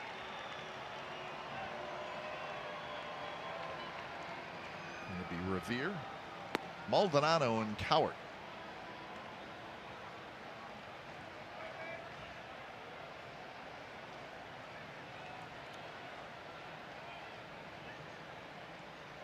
And Revere rolls one. Nice big hop for Healy. And he steps on the bag, 1 away. Yeah, Blackburn at least heading over to first base, and that's what he's done with the fastball, slider, curve, changeup. Mostly fastballs, thrown some sliders, but only 7 curveballs and changeups. And he's getting ground ball outs. That was the 8th ground ball out. First out here in the 5th inning. So here's Maldonado, who grounded out.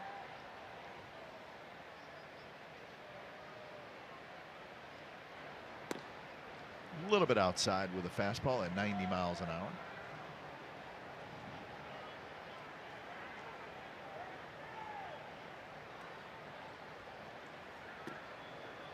The Yankees beat the Indians today in Cleveland 2-1. So a pitcher's duel at Progressive Field, and the Yankees break their 4-game losing streak. They get a much needed win. That's Cam Bedrosian starting to throw for the Angels.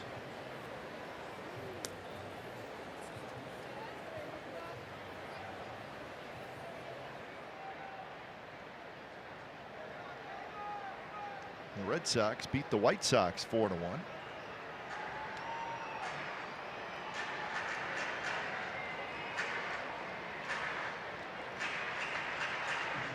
So this is what Paul Blackburn throws when ahead in the count. And we highlight the curveball. Look down at the bottom. Overall, he only throws the curveball 8.5% of the time, but when ahead in the count, he throws it 19%. Very interesting.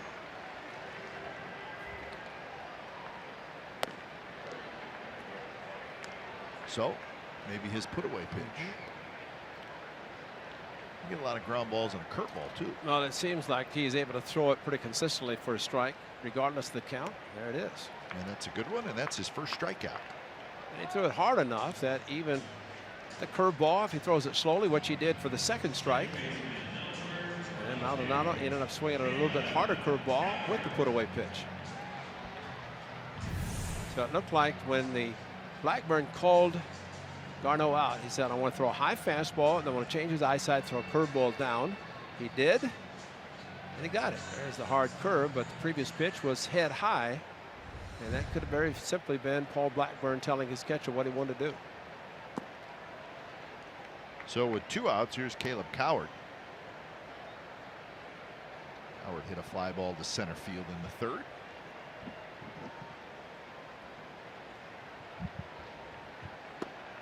On the outside corner for a strike.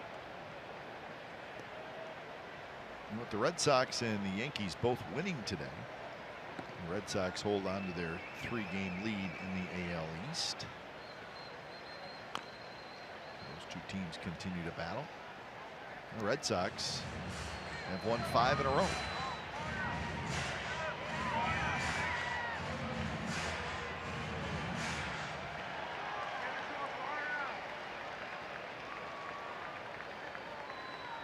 Cowart, slightly open stance. Did he go? No.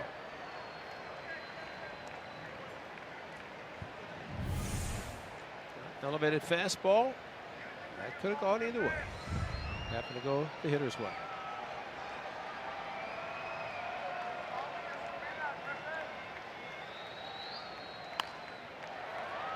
Toward the line, Canna is there. He makes the catch, and that is 7 in a row retired by Paul Blackburn. He's been very good through 5 innings. 3-0 A's.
Their unlimited baseball break brought to you by T-Mobile. Saturday means minor league notes. Franklin Barretto's been hot. Last 5 games, 12 for 20. Big night last night. That's at AAA and AA. Grant Holmes, one of the pitchers the A's received in the Reddick Hill trade with the Dodgers last year. Texas League Player of the Week. So got a couple of wins and a couple of starts. And in the California League, Single A Stockton, Brett Siddall, Player of the Week. 13 hits and 27 at-bats, including a couple of home runs. That's our unlimited baseball break brought to you by T-Mobile as we keep an eye on the A's minor league system. And when it's time for a change, think Speedy Oil Change and Auto Service, your trusted oil change tune-up and smog expert. So Cam Bedrosian comes in, 3rd pitcher of the night for the Angels. So Bedrosian will face Pinder, Chapman, and Canna.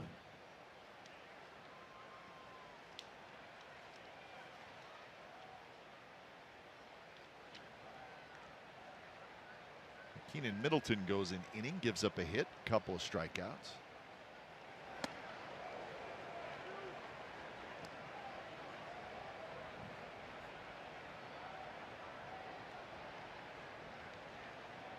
Pinder had a double with 2 outs in the 4th inning, and then he scored on Garneau's single.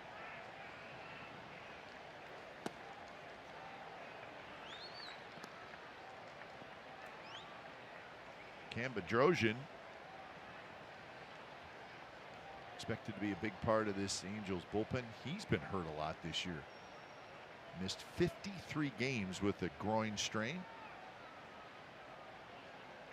So a pretty important bullpen piece that's been out.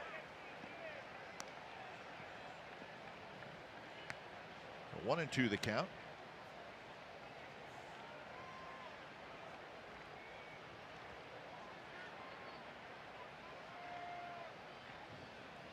Son of Steve Bedrosian, former big league closer. Wow. And that pitch was Strike earlier. pretty close to being right there. Yeah, height-wise, that's a strike earlier. I don't know what all of a sudden it might have been inside. Jerry Mills on the left shoulder of Maldonado. Chad Pinder gets another chance. Marcus Semien did last inning, got a base hit.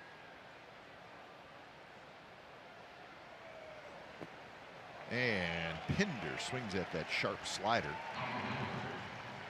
So one out here in the top of the 6th inning. He went right back to the same pitch. It was called a ball. This one out of the strike zone. And like Chad was geared for the fastball, got another curveball in the dirt, but a good pitch for Bedrosian.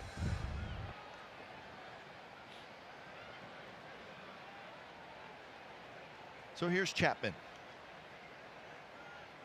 Chapman has fouled out, and then in the 4th he walked and scored.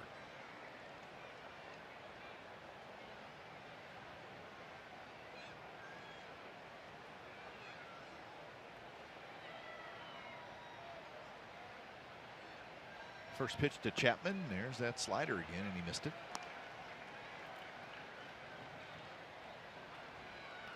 The Mariners and the Royals were rained out today in Kansas City. They'll play a doubleheader tomorrow. That's an important series in that wild card race. So a long day tomorrow at Kauffman Stadium. It'll be a regular doubleheader. Well, Mariners one trip into Kansas City, Western Division to the Central. So one trip and get it out of the way. You got 2 teams that are fighting for postseason berth. Rather than make it up, play a doubleheader. The Mariners placed Felix Hernandez on the disabled list today with bicep tendonitis. So that's the 2nd time that Hernandez has been on the disabled list this year. So the Mariners fighting hard for a postseason berth, but that's going to hurt. Yeah, they're going to have to do it for a while without Felix Hernandez. Do not know how long he's going to be out. 2-2 now to Chapman. The Giants got some good news on Johnny Cueto, which there was some concern about him, but it turns out that it's not going to be as long as time on the DL. I mean, start talking about surgeries, and that's not good. So same for King Felix, because the Mariners definitely need him. 2-2 pitch and another slider in the dirt. So 3-2 the count. You see where the Indians lost their other left-handed reliever. Boone Logan went on the disabled list, and they think he's going to be out for the year with a bad back. And of course, Andrew Miller's on the disabled list, so the Indians fighting for a postseason berth. Missing both of their left-hand relievers right now. They will get Miller back soon. They better get Miller back. Yeah, well, that's true. I mean, it was Miller time a lot for Terry Francona down the stretch. Fastball misses on 3-2. So a 1-out walk. A couple of walks for Matt Chapman. 3-run home run last night. He's just getting better and better and seeing all these pitchers. And Mike Scioscia, probably we've seen him many years where he's done what he's doing tonight. The starter goes, then he'll mix and match with the bullpen.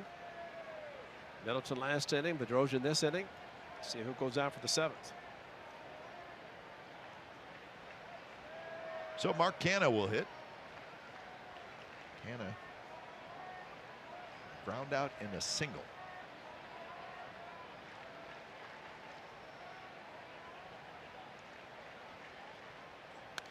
Had a good swing and a low fastball, fouls it right back to the net. So 0-1 the count.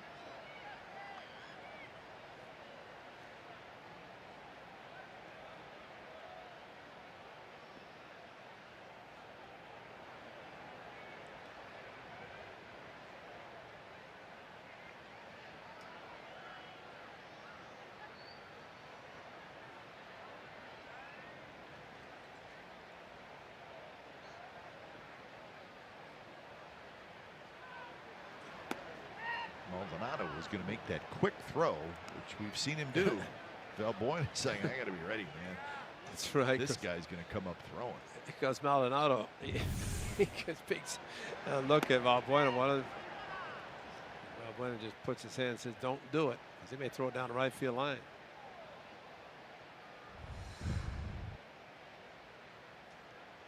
It was here that there was a strike him out on a wild pitch. Was it the Dodgers? Is that? I remember who was playing. The catcher threw the ball to first base, threw it down the right field line. I think it was the Dodgers. Yeah. It's the only thing the Dodgers have done wrong. That's right.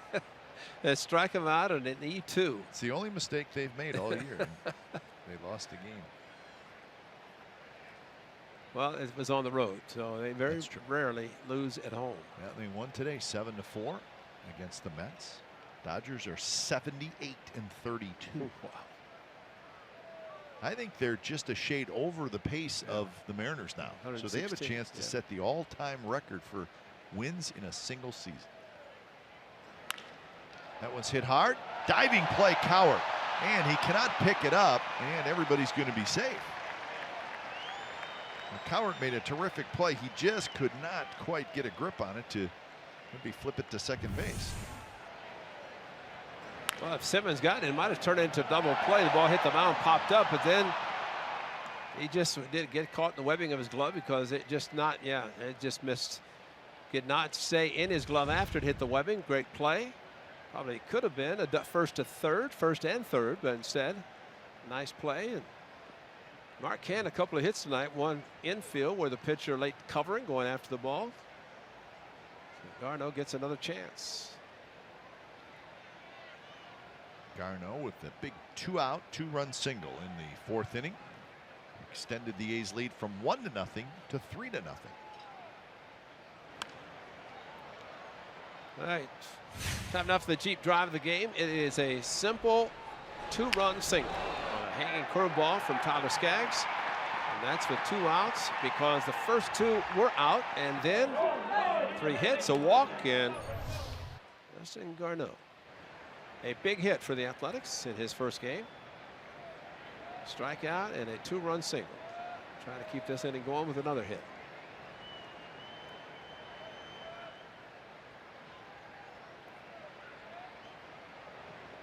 So 0-1 the count to Garneau. Bounce right off the facing of the Angels dugout. So Garneau behind in the count 0-2.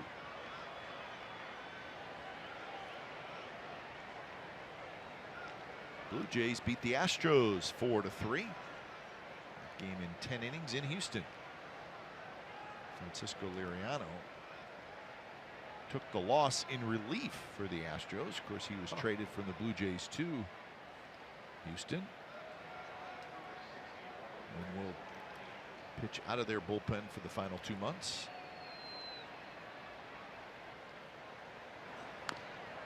Another foul ball back to the screen.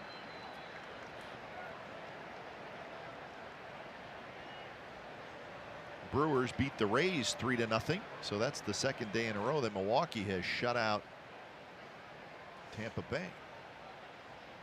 A big win for Milwaukee as they try to stay on the heels of the Cubs, and the Rays drop a half game in that second wild card fight.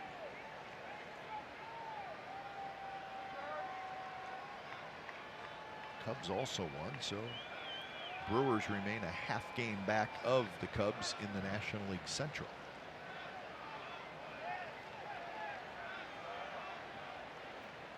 One of the highlights of the Cubs and the Diamondbacks of the rain delay was the dance-off.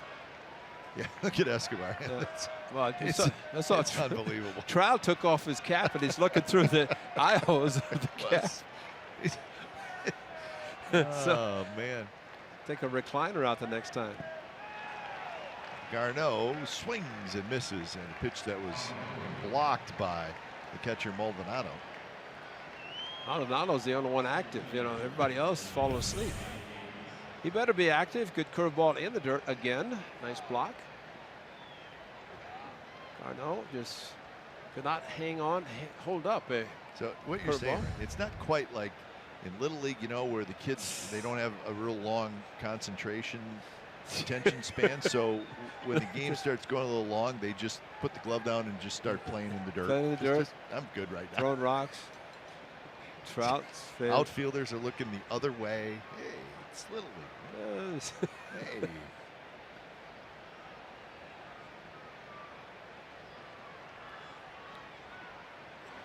Rajay Davis, a swing and a miss on a high fastball from Bedrosian. Get back to the day. Hey, Cam, good job, buddy. Trout, come on. Oh, that's why he's. We caught you, Mike. You tried to cover up the yawn. Well, I think that's what he wasn't looking through the eye hole. He was yawning the first time. That time he just heck with it. Nobody's watching. Yeah, they're everywhere, Mike. You know that. Cameras are everywhere. Well, maybe Bedrosian and the Angels trying to put everybody to sleep, and it's only 3-0. This is really nothing in what the Angels have been doing.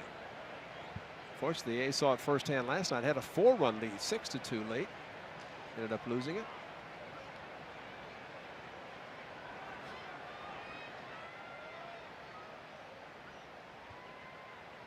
Plenty of speed on the bases with Chapman and Canna. And that's hit on the ground. Escobar makes a nice play, fires it into right field. Chapman's going to come in to score. Canna's going to get up and go to third, and the A's get a run. It's 4-0. So Escobar made a great play diving to his left, and he then threw towards second base, and Coward could not come up with it, and it sailed right into right field. Back-to-back games, I think he should throw to first, because twice he's done this. Last night almost got Pennington drilled, and this ball just passed. And of course, the throw to first base, he got a break because he pulled the first baseman off the bag, but they called him out anyway. This, no chance for Coward to get to the ball as it just kept going into right field. So E5, no RBI, but the A's will take the extra run, 4-0. 54 errors, so just the third fewest in the American League. But a couple costly errors in this series for the Angels, and that one certainly was. Should have been the third out of the inning. Especially robbing Rajay of a base hit. Rajay takes off. Throw to second base. Not in time. Coming home is Canna, and he's going to be safe. The ball is laying around home plate, and by the time Maldonado picks it up, Rajay Davis is at third. So the old double steal, you don't see that a lot, Ray, but the A's executed it well. Well, and Maldonado threw to second base, and as soon as he lifted his arm to throw, Canna came down the line. So to throw to second, back to home, it's going to be a tough play regardless. But this is a great throw to second base. Coming back was Cowart in the dirt. No chance for Maldonado. I don't think a good throw would have gotten him either. Watch, as soon as he comes up, Canna comes down the line. Cowart and Canna with the ball. And Rajay ends up at third base. All right, so it's a double steal. Yeah. And give the air to the shortstop. Yeah. The air coming on that throw home, and it's not an air on the. It's not an E6. They announced E6. Yeah. They just changed it. It's E4. As the air was on Cowart to second baseman. Well, people are going to say, "Wow, stole home." Well, they're going to look at that and have to realize that it's a first and third. I'm surprised that Maldonado threw. You know, because you know that Rajay's going to run. He got a great jump off Bedrosian. And, you know, with first and third, that's a play that the Angels like to use. They'll use that as much as anybody, so the A's kind of turning the tables on them. Took advantage of the error by Escobar. Should have been out of the inning, trailing 3-0. Now A's have added 2. So 5-0 here in the top of the 6th inning. You know what? Maybe the time that Bedrosian was taking to throw the ball, maybe Escobar said, "Oop, I caught it. I got to throw now." Well, listen, we joke about it, but we're also looking at the defenders and what they're doing in their body language, and you can tell guys are leaning, bending over, hands on their knees, kicking the dirt a little bit.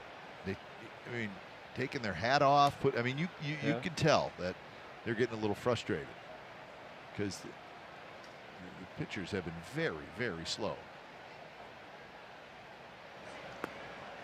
Well, the nice thing too about nobody at second base, it's one sign. So if Bedrosian shakes, Maldonado does not have to go through a series of signs. 28 pitches in this inning for Bedrosian.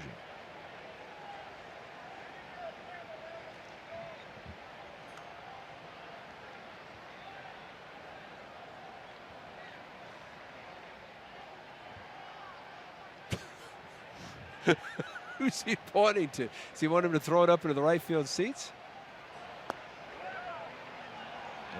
And that one called the ball, and Simeon will head to first. Looked like a pretty good pitch. But it goes as a walk.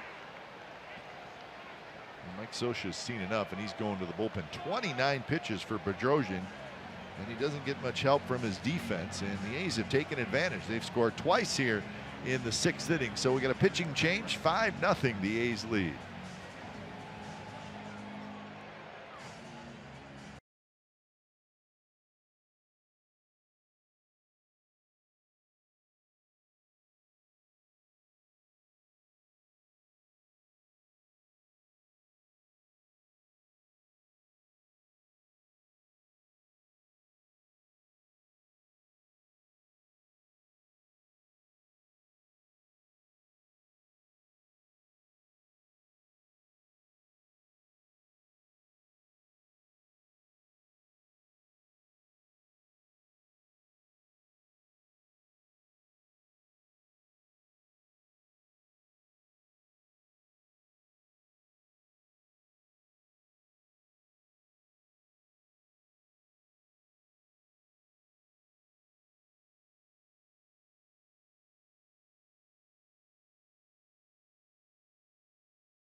Thousand fans to get your exclusive Dennis Eckersley bobbleheads presented by Chevron Extra Mile when the green and gold take on the Texas Rangers. That's on August the 26th, 1 p.m. Enjoy family fun in this bobblehead only at athletics.com/tickets. That's athletics.com/tickets. Actually, that weekend, the A's will play the Rangers and then head back down here on the Sunday to take on the Angels Monday, Tuesday, Wednesday, 28th, 9th, and 30th. That will be the end of August. So 5-0. The A's lead here is Eduardo Paredes, young right-hander. He's just 21 years old from Venezuela.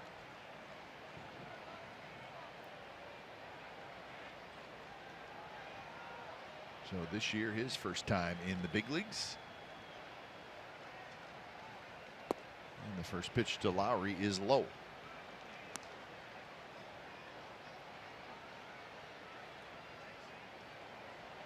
Lowry tonight has walked, hit a fly ball to right, and he has struck out.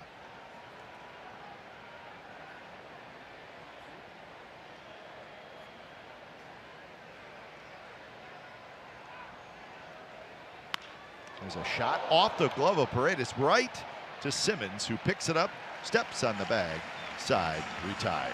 So the A's get a couple of runs. Bottom of the 6th coming up. 5-0 the A's lead.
June 3rd of this year, Albert Pujols hits home run number 600. He does it right here at the Big A. And it was a grand slam against Irvin Santana and the Twins. He becomes the 9th member of the 600 home run club. So that is our true story, brought to you by McDonald's. So that's the all-time home run list. Bonds, Aaron, Ruth, Rodriguez, Mays, Griffey, Tomey, Sosa, and Pujols, number 9. So look at those numbers. Nobody else on that list is playing. And Pujols is going to hit 3rd in this inning as Escobar, down 5-0, goes after the first pitch. And Rajai Davis grabs it. So let's think about this, Ray. Put your math skills on. So Albert Pujols, we know, has 4 years left on his contract after this year. So he's got 608 home runs. So let's do this. Let's say he averages 25 home runs a year, and we're just speculating, throw out a number there. So that gets him to 100 home runs for the next 4 years. He'll hit a few more this year. And again, 4 years left on his contract. So add 100 to 608, that's 708. Hits a few more this year. He's got a chance to get to Babe Ruth. That's right. Don't know if he's going to get to Hank Aaron and Bonds, but he's certainly got a good chance to get over 700 home runs. Well, you think about 25 a year with 600 plate appearances, assuming he stays healthy. I mean, that's probably fair, right? Yeah, well, I mean, it's probably conservative. Yeah. If you think about it, because he's going to hit a lot of mistakes. I mean, if he hits a mistake, it's going to fly and travel so fast and so hard. I mean, this year he's got 17. So when it's all said and done, again, we're just guessing here, but he'll probably get around 25 home runs, somewhere in that area. And then if you add another 100, conservatively, for the next 4, there you go. then he's past Babe Ruth, which 714, which was the magical number for many years. So it's certainly something interesting to follow as the career of Albert Pujols, I don't want to say winds down, because he still has 4 years left. And he still wants to win, and that's something that Artie Moreno, when he signed him to the 10-year contract, and between he and Mike Trout, you're looking at a lot of money between 2 players. Well, his home run totals the last 3 years, and he's been healthy. He's played full seasons 14, 15, and 16. Home run totals 28, 40, and last year 31. So if he's healthy, he's still going to hit. Because we've seen, this is plenty of time here now in Anaheim. His bat speed is still pretty good. Well, he hasn't changed anything. He's always been an upper body hitter. And again, you make mistakes with him. He may not run and run hard like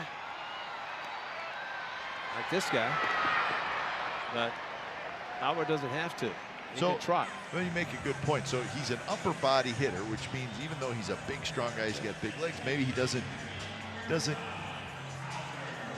use his legs a lot because maybe he doesn't have to. But I think a lot of times when players get older and they do lose a little power, maybe the loss of power comes from the lower half being worn down, your legs and your knees.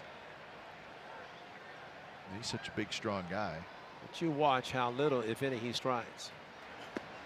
It's just a very couple of inches just to kind of load up a little bit. But it is more upper body. It's going to be a long run for Healy, and it's going to be foul. Well, 30 home runs in a season, 30-plus home runs. Pujols has done it 14 times. Hank Aaron did it 15. Alex Rodriguez did it 15. Hank never got over 50 though, right? He was always in the high 30s. 40. The hammer. He just did it consistently. Nice gentleman. 2 pitches inside from Blackburn. In the meantime, Paul Blackburn has retired 9 in a row. Yes, he has, and he has done a tremendous job.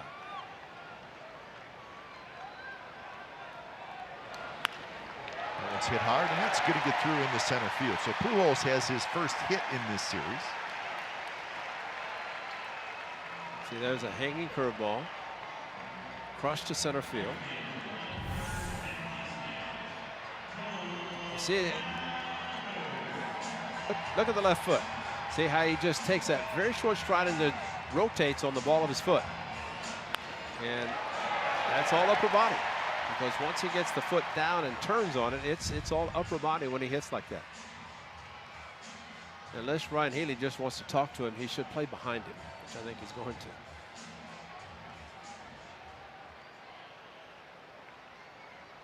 So here's Cole Calhoun. Of course, he might steal a second, too. We've seen him do that. We've seen him run.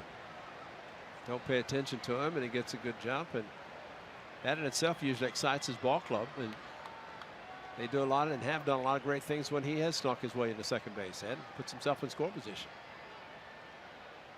And he's always been a good base runner. I mean, he just doesn't have a lot of speed.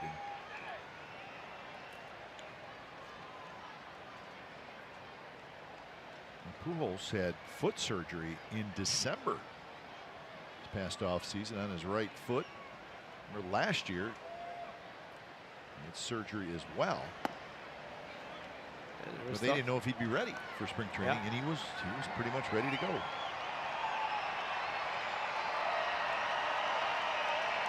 97 pitches for Blackburn.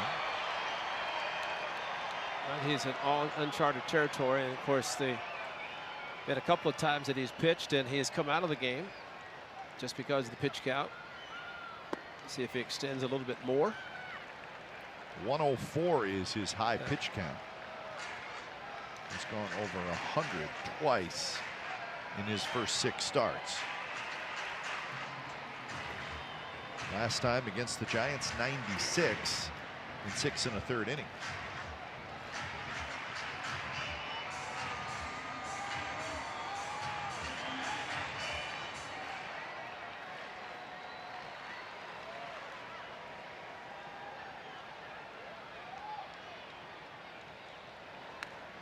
Calhoun fouls it straight back to the screen, so count is full.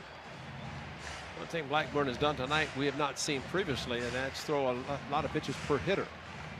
Usually he is pitching to contact, he gets quick outs or quick contact. Sometimes it's a base hit, but regardless, he's pitched into the 8th inning one time, so he knows that if he keeps the pitch count down, he has a chance to stay deeper in the game. I think Bob Melvin would like to see him go 7.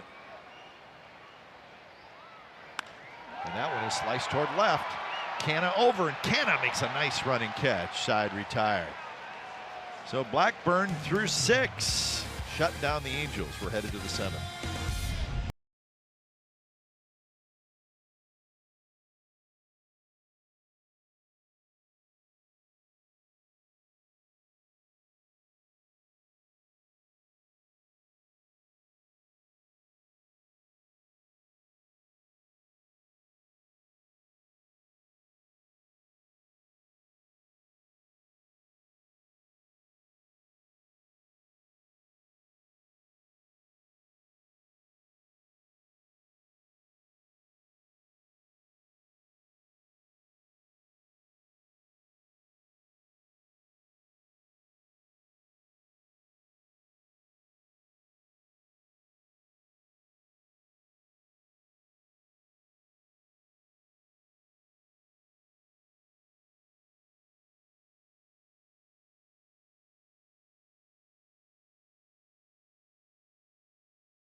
On NBC Sports California is brought to you by Max Muscle Sports Nutrition Petaluma. NPC athlete Lori Mathis is there to help you get in shape this summer. Here's a good look outside the Big A, Angel Stadium of Anaheim. See that big structure right in front of you? That's in right field. And the A's trying to even up this series. They had a game apiece, leading 5-0, 7th inning. As Chris Davis is going to lead it off. Davis, Healy, and Pinder for the A's. So Paul Blackburn, another very, very solid outing. Got another inning in you. Go out there again. I would just send him out. Don't even ask him. Just go. It just, you know, the problem you ask Just guys, do it. Just go. Just say no. What do you mean I'm going out? Nobody's told you you're done. Just go. I agree with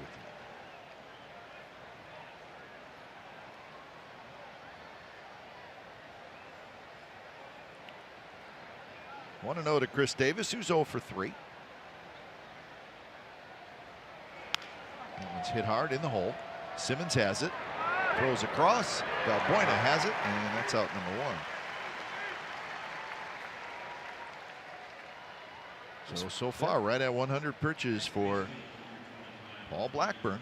9 groundouts, 8 on the fly in the air, and 1 strikeout, and he has a 5-0 lead. If I were him, say, give me the ball. Let's go. Just keep going out there. It's got to keep extending sometime and just keep going. And you know, sometimes you get to the point where 95, 100 pitches is your max. Only way to beat that is just keep going out. That way you can extend it, stay longer the next time too. Eduardo Paredes. Not the final out in the 6th inning.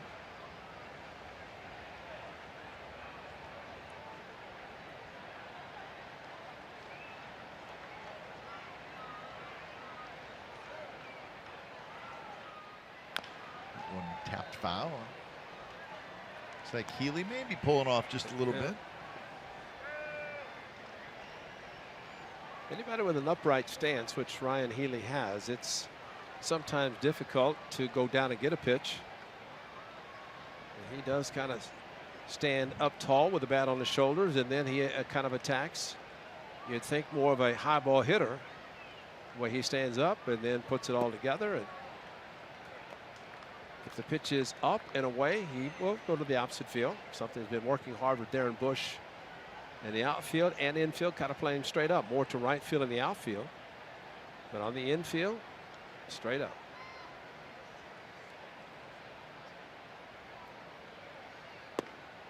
Close pitch. I remember Chili Davis saying, to hit the low pitch, you really have to use your legs. Yeah. Makes perfect sense. Going to go down and get it a little bit.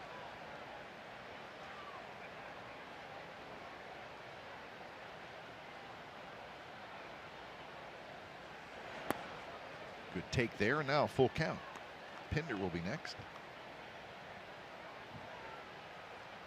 Paredes is the 4th pitcher. Skaggs went 4 innings. Middleton an inning. Bedrosian 2/3 of an inning. Gave up 2 unearned runs.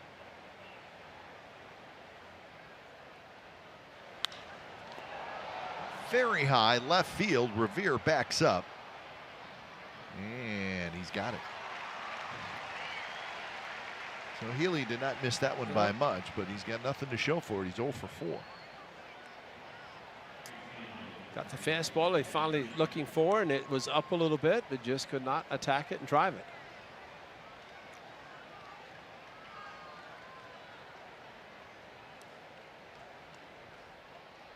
So with 2 outs, here's Pinder.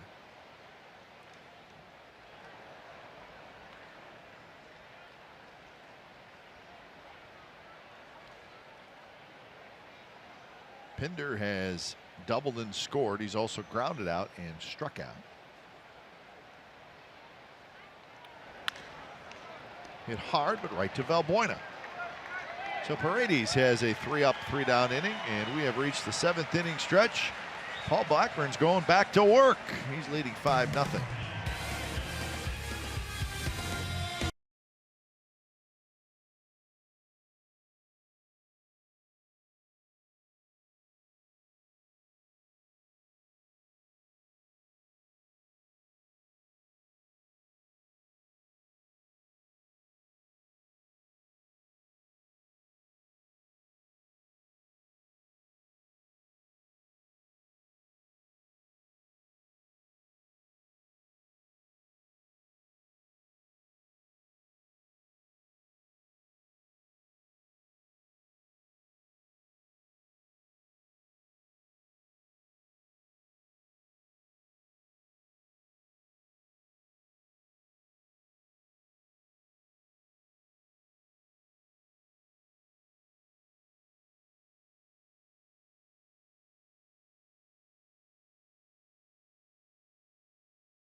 is presented by authority of the Oakland Athletics and may not be reproduced or retransmitted in any form, and the accounts and descriptions of this game may not be disseminated without the express written consent of Athletics Investment Group, LLC. So 5-0, Paul Blackburn right at 100 pitches. He's back out there as he'll face Simmons, Valbuena, and Revere here in the bottom of the 7th inning.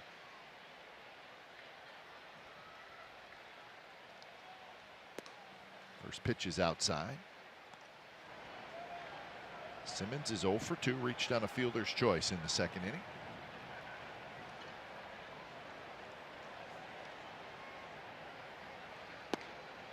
Just missed. Close pitch, 2-0.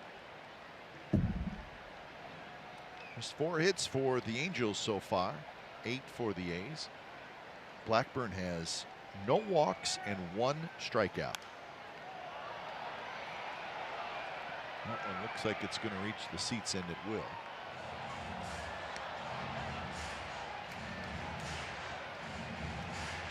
That's Yonder Alonso. He's in the game at first place.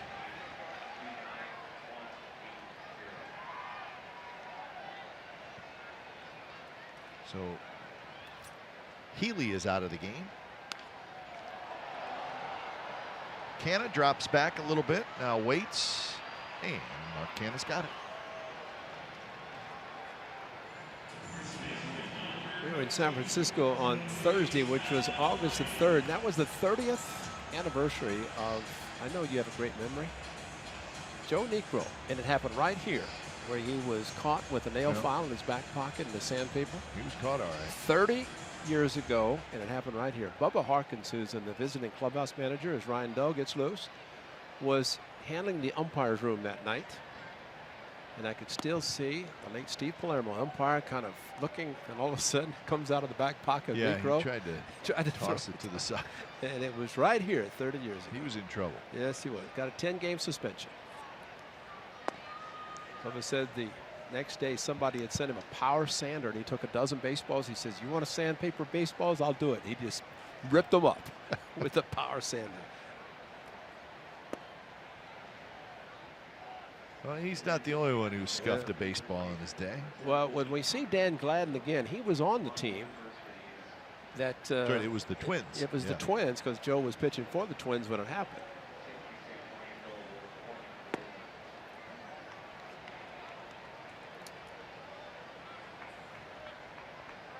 Well, I don't know much about scuffing, but I know guys did it. And oh yeah. A little extra movement. Right over Blackburn's head, right to Simeon with the shift on. Valbuena's out.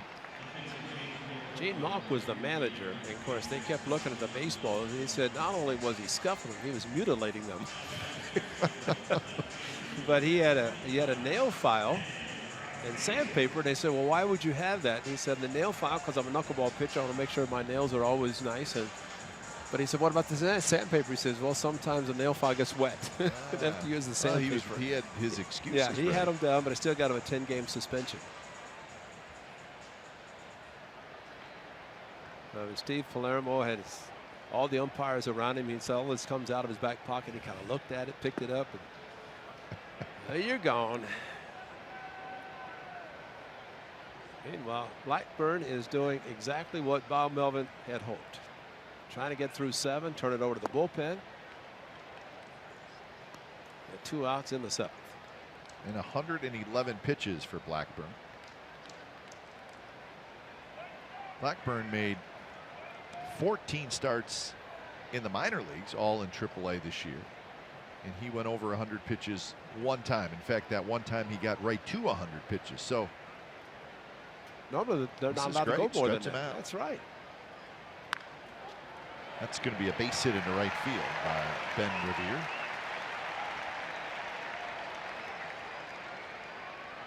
Bob Melvin, I think, maxed out. He's going to bring in the janitor to try to get out. Bob Melvin's not even going to ask him. He's just going to take him out. What a great job of Paul Blackburn. It'd been nice for him to get through 7, but curveball stayed up a little bit.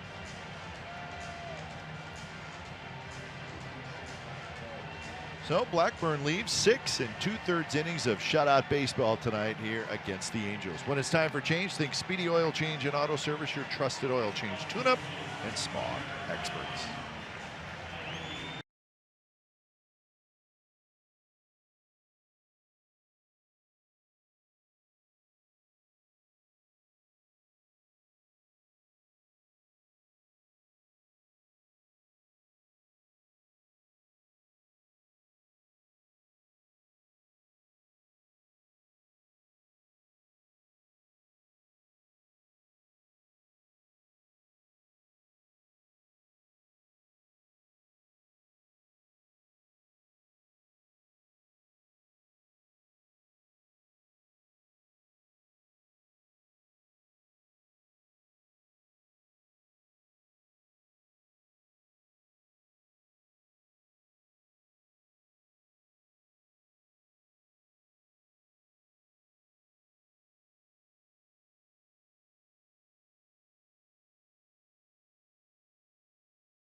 Take batting practice, one for every Tuesday night home game. The ballpark gates are now open at 4:30 p.m. Plus parking is free on most Tuesdays as part of Chevy Free Parking Tuesdays. Come to the ballpark early to enjoy BP and make a lasting memory. One thing you don't get to see though is infield practice, which is kind of taboo now. Always a great feature before a game, but not anymore. So Ryan Doe is Blackburn. Let's hope the blister is not bad, or at least the tip. So here's Dull to face Maldonado. And the first pitch, a little slider just off the plate. Last night, Ryan Dull came in, cleaned up a mess, and got the A's back in the dugout. On the disabled list for a little bit too long.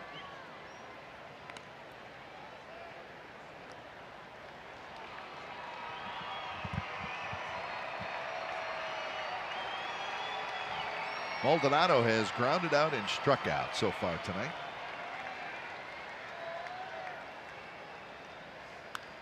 And he got a hanger that time. No walks, no runs, 112. One strikeout.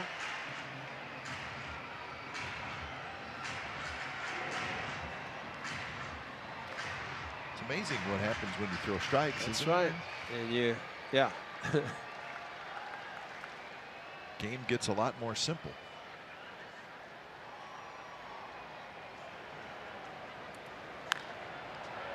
Very high, and it should reach the seats, and it will. Well, it definitely will keep your defense on the toes. You said it best at the beginning. If you're ground ball pitcher, he had 10 tonight, 9 in the air, but you know he pitches to contact and probably threw a few more pitches than what he normally would in 6 2/3 innings, but still got back to the dugout, just the one strikeout, no walks, and the infield, outfield always ready to make the plays when the Angels did put the ball in play.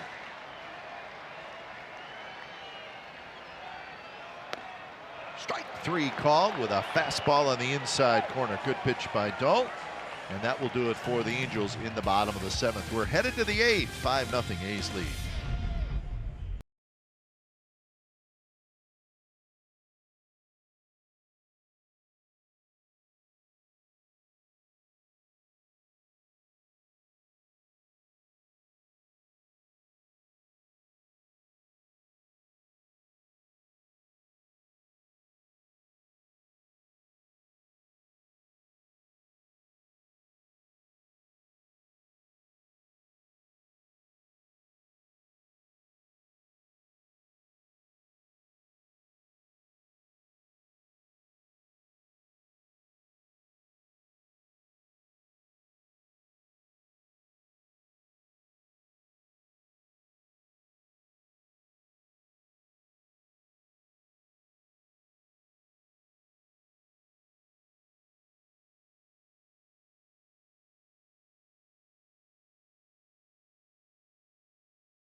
Hey, Xfinity X1 customers, say, show me the Oakland A's into your X1 voice remote and get live stats on your TV. Change the way you experience TV with Xfinity X1. A's 5 and the Angels nothing in the top of the 8th inning. That's the train station, brand new train station here in Anaheim. It's just right across the freeway from the ballpark. Can't miss it. So top of the 8th, it'll be Chapman, Canna, and Garneau. Eduardo Paredes. He's faced 4 hitters. He's retired them all.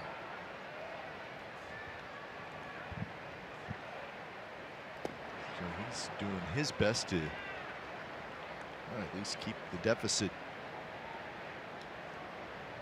somewhat in the ballpark, but the A's do lead 5-0.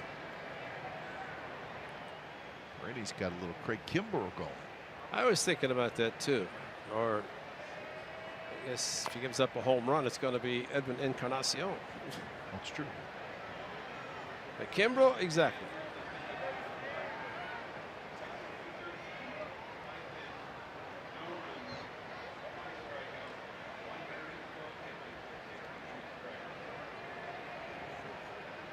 He can only be as good as Kimbrell, then he'll be all right. But he may look like him, but that's about as far as it goes.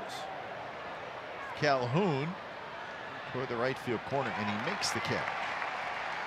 So Chapman is retired. Lorraine, talking about Blackburn, you think about, I remember last year Jarrell Cotton came up and he made 5 starts. He was very good, right? But I think the difference here with Blackburn this year is Blackburn, this was his 7th start, and it's only the beginning of August. If he stays in this rotation, which there's no reason to think he won't, he's going to have a chance to make 14, 15 starts, which I think is you get a much better read on a young pitcher than maybe a guy who comes up in September and makes 4 or 5 starts. That doesn't mean that Jarrell Cotton isn't a good pitcher. It just means that it's just a lot easier to judge how a guy's going to be at the big league level with 14 or 15 starts compared to 5. That's a good point. And the thing that it did for Jarrell Cotton, making the 5 coming into spring training, he felt more comfortable than he did in Los Angeles a year ago in 2016 in spring training. He felt he was trying to do too much and try too hard. He wasn't as successful. He gets traded to the A's, has the 5 starts this spring. Pretty good chance he was going to make the rotation. And Cotton last night pitched into the 6th inning. The pitch count got up a little bit high. But the one thing he did, he got out of a tough jam in the 2nd inning. And Bob Melvin talked about how he was impressed with how he got out of it. And Jarrell admitted himself that in the past he would let innings like that get so bad that he'd give up too many runs. But he limited last night. Could have just been 1, except for the error that allowed another run to score. And should have had a win, left really with a 6-2 lead.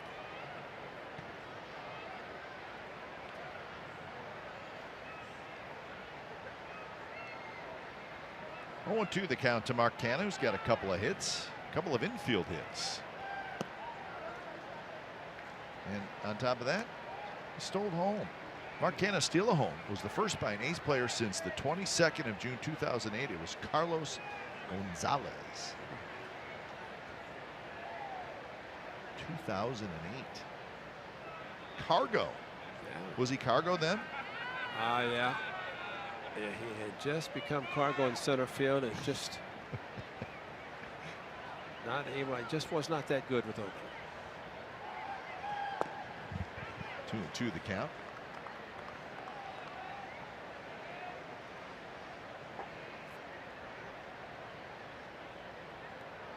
Mark Canna going through his between pitch ritual.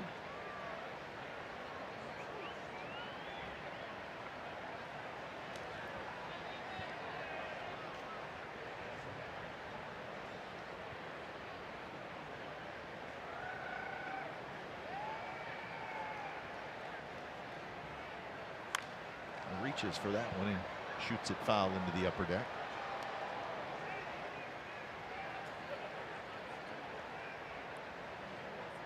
Greg Smith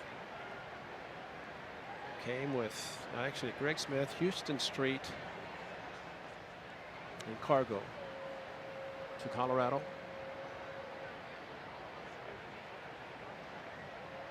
Matt Holliday. Right? Yeah. That was it. That's right. And he was gone to St. Louis in early July. That's right. Next year. Fastball and a good one by Paredes. Strikes out Cannon.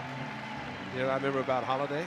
He had that great 2007. He crossed the home plate and busted his chin open. Yes, he did. He did a belly flop at home plate. Scored a winning run. That was a wild card game. Yeah, I mean, it was a wild end of the season for the Rockies in that year. It was the Padres. Yeah. They beat the Padres because they beat Trevor Hoffman. That's right. They had about 19 in a row down the stretch and just swept everybody until they forgot how to play in the World Series. Hey, it started snowing in Denver in the World Series. They were waiting for the American League champion, which happened to be the Red Sox. That's the year of the Indians had a 3-1 lead against the Red Sox in the league championship. Just foul. They lost, and Red Sox won it again after 04, 7, 13. Well, it looks like the Rockies got a pretty good chance to get back to the postseason. Slow down, big fella.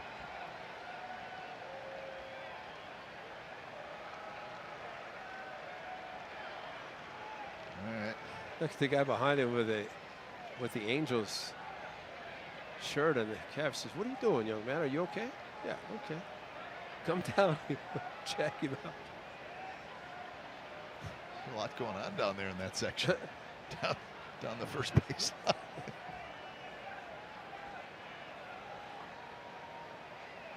Looks like everybody's okay.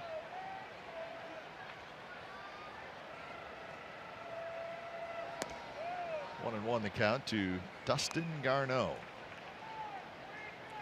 A pretty good night for him. Big 2-run single, plus through 7 innings he's caught a shutout. That's when catchers are really happy, when they can contribute behind the plate, and then it's a bonus what they do with the bat. It's been a good night for him. Of course, he could not have picked a better pitcher to catch in his debut, because Paul Blackburn is going to be around the plate. You can call any pitch you want to call, and he'll be able to throw a strike.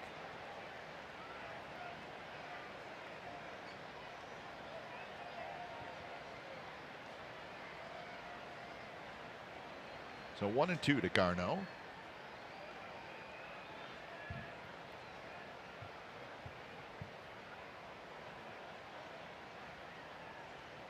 See, Maldonado sets up outside.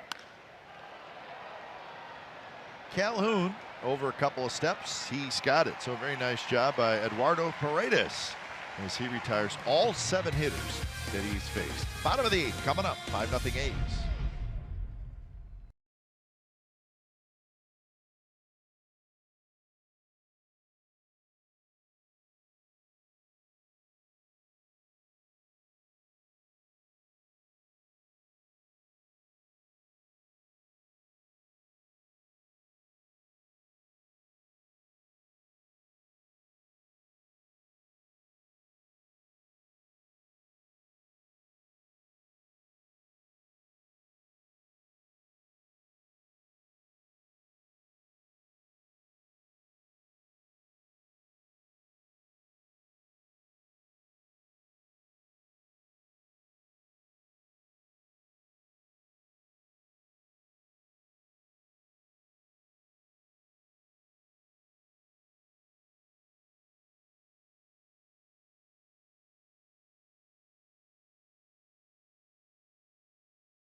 By your local Toyota dealers.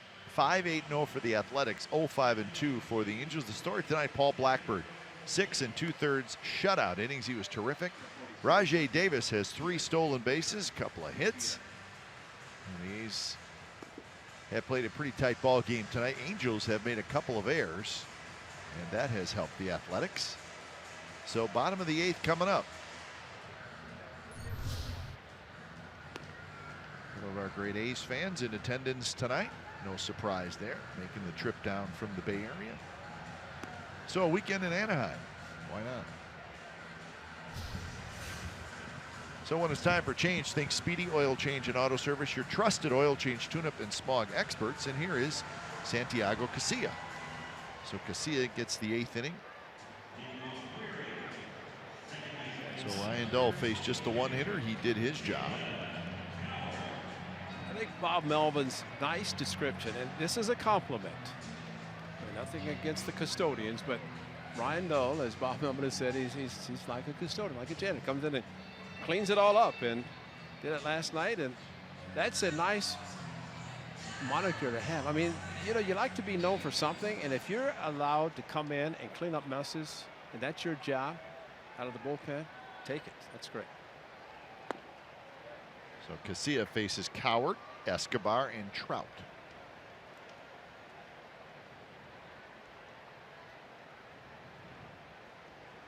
Howard is 0 for 2.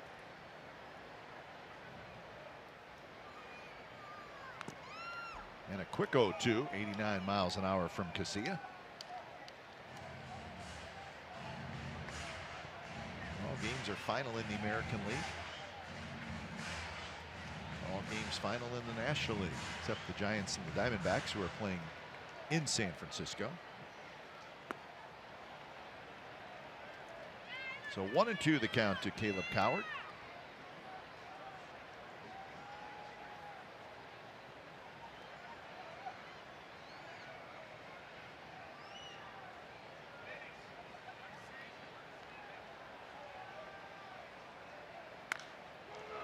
Grounded to the right side, and Alonso grabs it, trots to the bag, 1 away.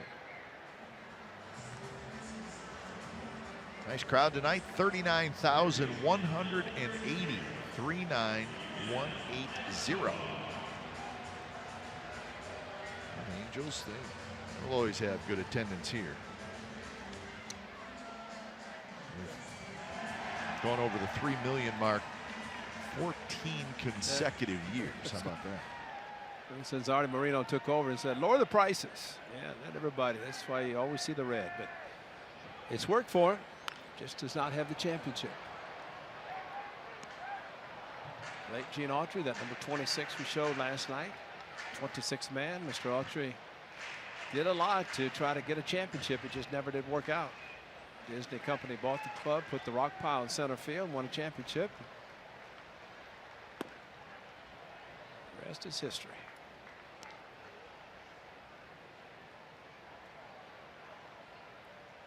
The Angels.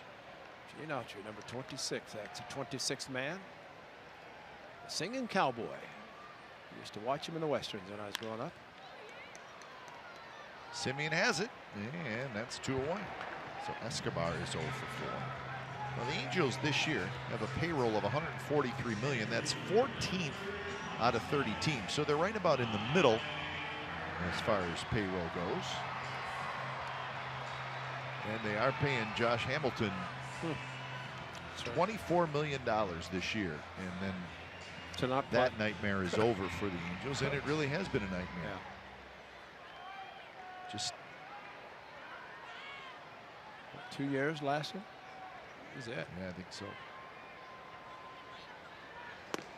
Artie Moreno just kind of said, let's go, get him out of here. And Jerry DiPoto, then general manager, now of course of the Mariners, said, let me try to get something, send him back to Texas. Still had to eat out the contract, pay him anyway. Yep. I think I did hear where they saved some money by going from California to Texas, saving on state income tax. Not zero in Texas, a whole bunch here.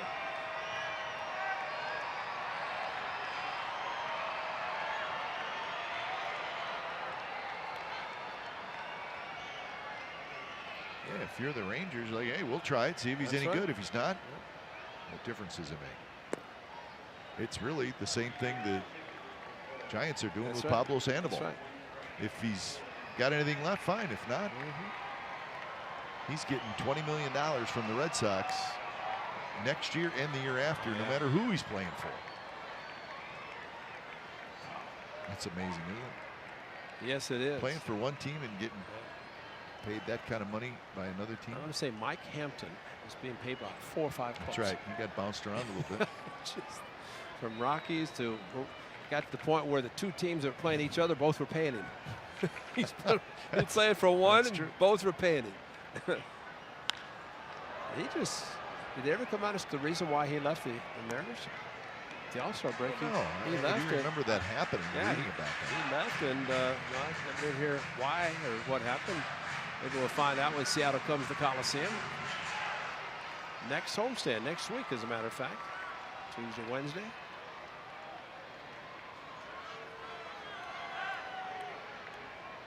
Two and two to Trout. Now Trout asked for time. Looked like something may have distracted him a little bit. He was looking down kind of toward left field.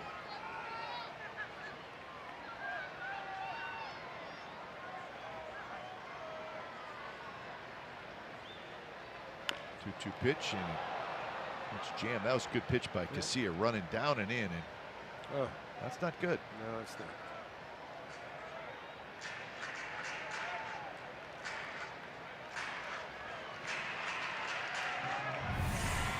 He's trying to get some attention, but this one off the kneecap with Mike Trout. You know what? That's what Trout was looking at. That's right. Yeah, we can see it now from here. That's above the bullpen. Not quite sure why people do that. Well, they will turn on the lights, but not that way. He's flashing. Yeah, I mean, that's something that would distract the hitter.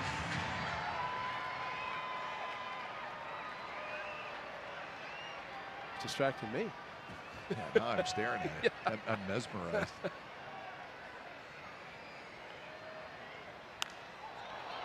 That's a pop. Right to Chapman. Waiting. Got it. So Santiago Casilla, nice 3-up, 3-down inning. And the pitching staff, the story tonight for the A's, leading 5-0.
Number one mobile app for live A's baseball. Stay connected with a fully customizable experience. Get A's home screen icons and app features, as well as game day, live game video highlights, radio broadcast, StatCast news, and more.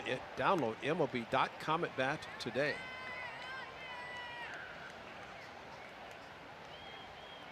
Could be doing it right now. Right now, JR's already done it. He's been on it all night. Top of the order for the A's is Rajai Davis hits for the 5th time. And it's been a good ball game for Rajai. He's 2 for 4. He's been on base 3 times. He has stolen 3 bases. Maldonado right in the chest. Or left shoulder, then the chest.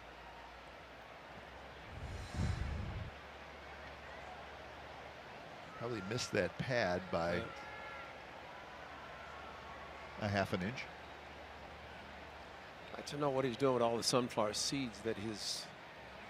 Because every time he takes off his mask, he gets in his back pocket and puts a handful of seeds in his mouth. So there he goes. He just. That's pretty good. It's going to have a lot. Yeah, through the mask. Done that before. Yeah. Just wonder what's around home plate right behind if he keeps covering them up. Maybe he'll grow some sunflowers there. 0-2 to Raj. Eduardo Paredes. It's a strikeout. That's his 2nd strikeout. So if nothing else for the Angels tonight, they can be happy with the job of Eduardo Paredes. 8 hitters. He's retired them all. So the rookie reliever doing his thing. Last night of the 6th inning, the A's scored their last run. And then Jesse Chavez in the bullpen shut everybody down with the exception of 1 walk. So while the A's tonight have the lead and their pitching is outstanding, last night they did not do anything offensively late. And unfortunately, the pitching let the Angels come back and win the game by 2. Tonight, though, the pitching for the A's has been spectacular. Marcus Semien has got a couple of hits. He's 2 for 3. He has also walked. So after an 0 for 5 night last night by Semien, 2 for 3 tonight.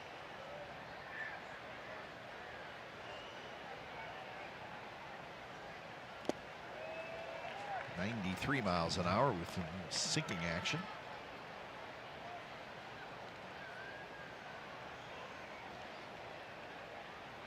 In the 9th inning, bottom of the 9th, it'll be Pujols, Calhoun, and Simmons for the Angels. These will be looking for the shutout.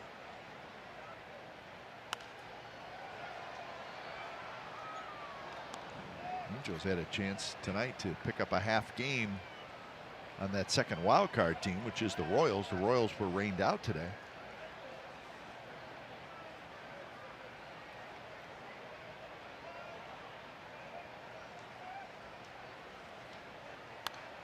Another foul ball right side.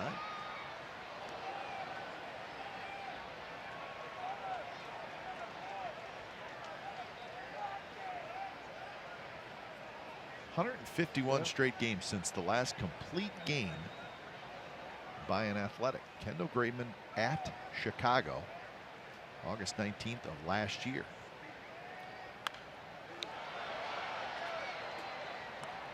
Tampa Bay had 238 consecutive. And Atlanta 199. So that's not good.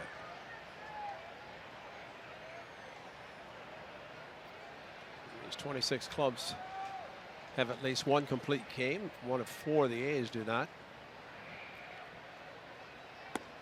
Well, with a young pitching staff heading into the final 2 months of the season, it may not happen. That's right. I don't think you're going to get it. Unless it's a rarity, and you have to keep the pitch count down. It would take someone that pitches contact. Maybe Blackburn could be the type that could do it. Yeah, no question. Just because he can limit the number of pitches thrown per batter under normal circumstances.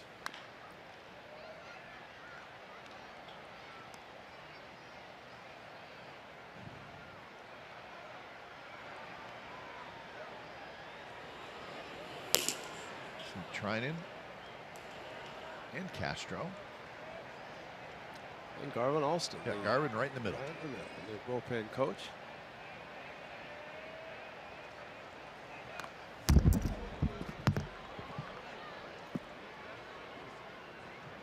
Cole Hamels had a complete game today. Speaking of complete games, and he did it on 96 pitches.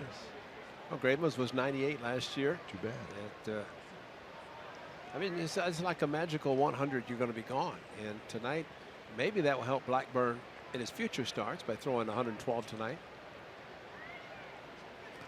And now 3-2.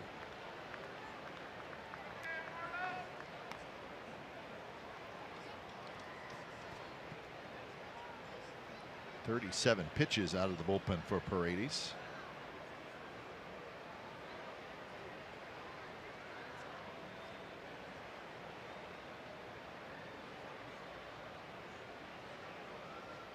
And that one bends Simeon out of the way, and Marcus is aboard. So that's the first base runner against Eduardo Paredes.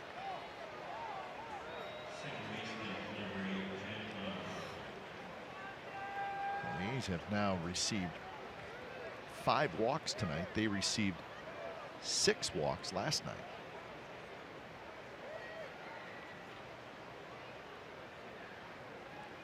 So with 1 away, here's Lowry.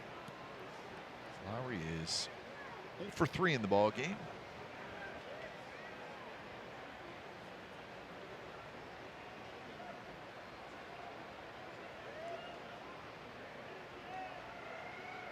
Swing and a miss. High fastball, 93 miles an hour.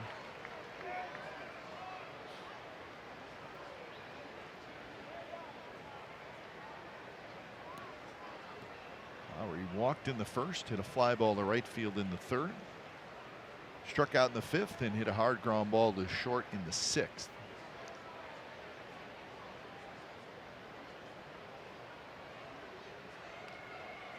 Lowry hit it right up the middle. Yep. And it was the first batter Paredes faced, and he got a little piece of it, but it went right to Simmons, who just stepped on the bag. Got an assist off his glove, 1-6.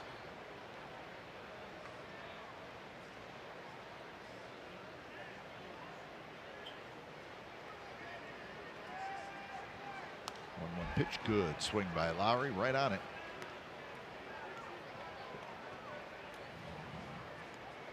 Well, last night the Angels bullpen threw 5 innings. It was a good 5 innings, but they had a lot of work, and they're going to throw the same amount tonight. I see Chavez a couple innings last night. Angels used 4 relievers last night, 3 tonight.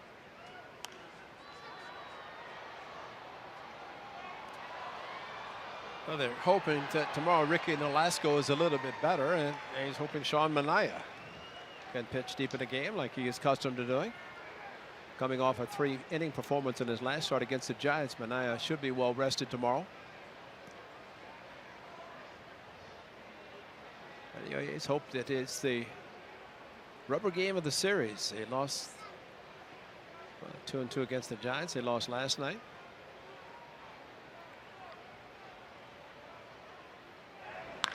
And there's a base hit to right field for Lowry, so he gets his first hit, a line drive to right.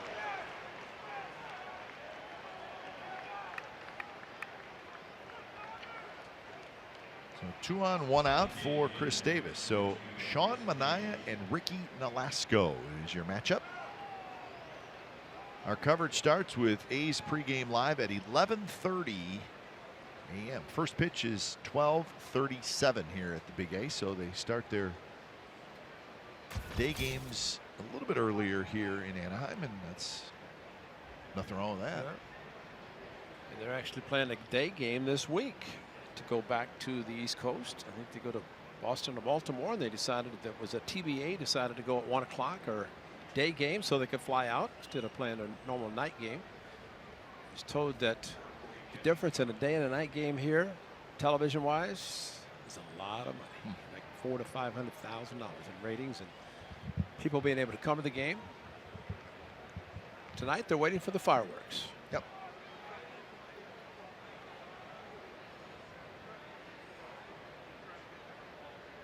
So see if Chris Davis can knock in a run. He hits one very high to left field. Revere going back, still going back, looking up in front of the wall, and he makes the catch. Marcus Simeon was tagging up. He hustles to third. Well, Chris Davis just got under it a little bit too much. We've seen Chris Davis in San Francisco, And this one figured it's gone. He had to provide his own power. And a hanging slider just kept going. And Rivera kept going back, started feeling for the wall. Usually you get the warning track, you got space.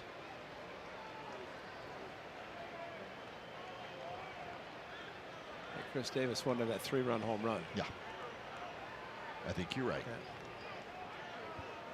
Here's Yonder Alonso with 2 away. First at bat for Alonso. Came into the game to play first base in the 7th inning.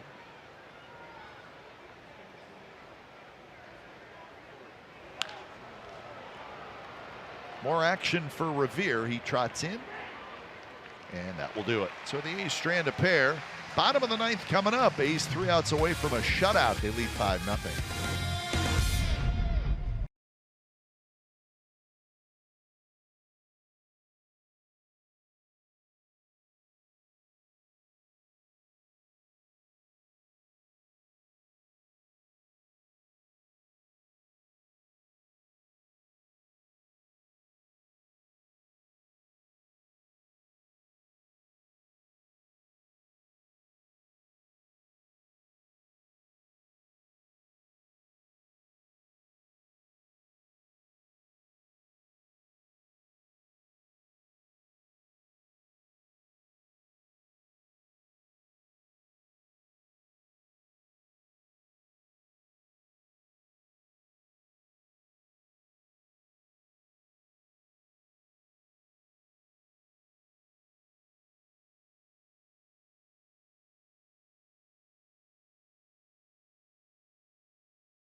A's Baseball on NBC Sports California is brought to you by the 2017 Jeep Cherokee with an EPA estimated 30 highway miles per gallon. By Southwest, yes to low fares with nothing to hide. That's transparency.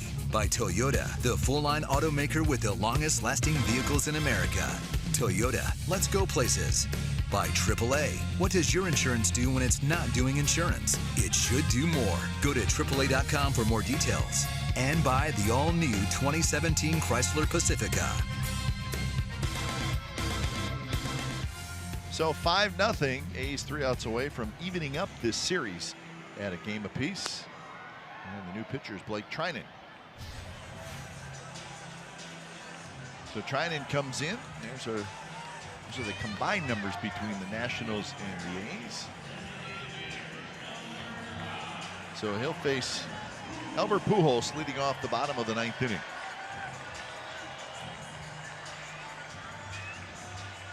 Angels with 5 hits in the game. They've stranded 5 through the first 8 innings.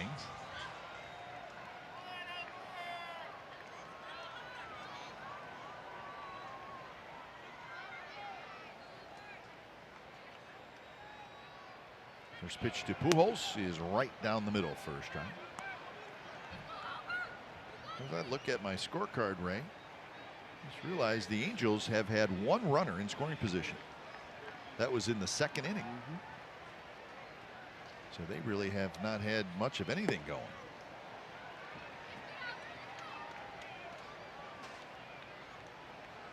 So 0-2 the count to Pujols, who is 1 for 3. He had a single in the 6th.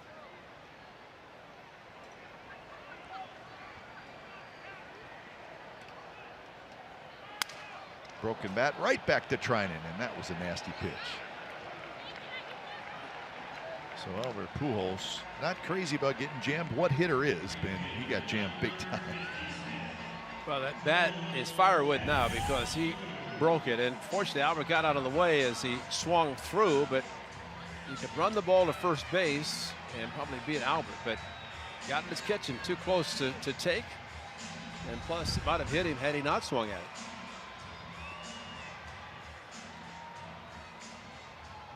So here's Calhoun, who is 1 for 3.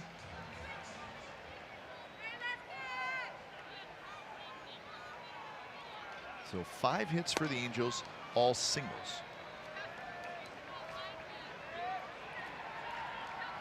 A's have 9 hits. They have 8 singles and 1 double.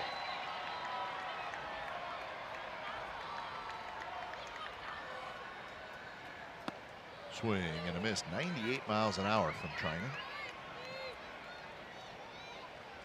As we like to say, it's an easy 98. Yeah, and Schreiner's got a chance. Since he joined the club, chance to be something special for the A's in the back end of the bullpen. Had that chance in Washington and had some success. But for the Nationals to be able to get 2 players, and Madsen, what, 2/3 last night, and Doolittle with the save. Yep. Yeah, Madsen, what I've read, I know Doolittle gave up some runs early on, still got saves. He's settled in, but Madsen's been terrific. Oh, yeah.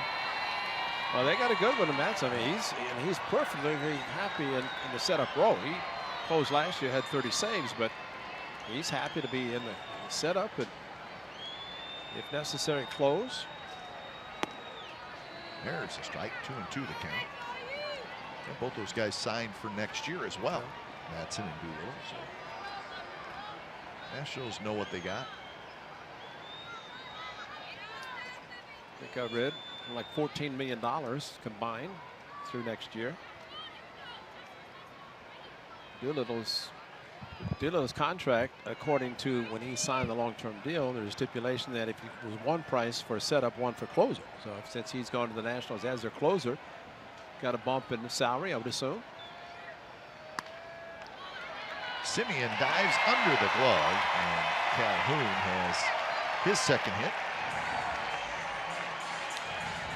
Well, the Angels gave up 6 last Sunday to lose to the Blue Jays. That's their only blip in their consecutive wins, although they had the loss. But I would think since they're down by 5, you know, there's always that possibility, and that's why you do your best to try to keep runners off base. That's the 3rd hit in this series so far that Calhoun has gone to the opposite field, all 3 times with 2 strikes. He did roll over on a ball, hit the base hit in his 2nd at bat on the breaking ball. Simmons goes after the first pitch. Hits it very high and very foul. So 0-1 to Andrelton Simmons, who's 0 for 3.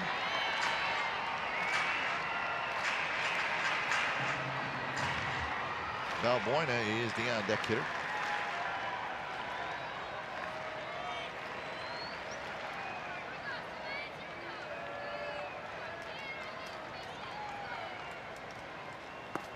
A little bit low.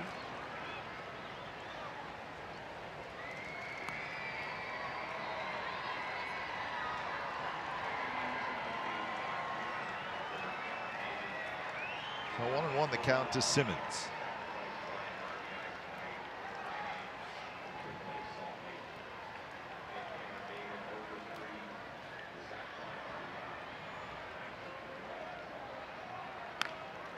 Chopped over the mound. Simeon steps on the bag, throws the first, double play, and that's the ball game.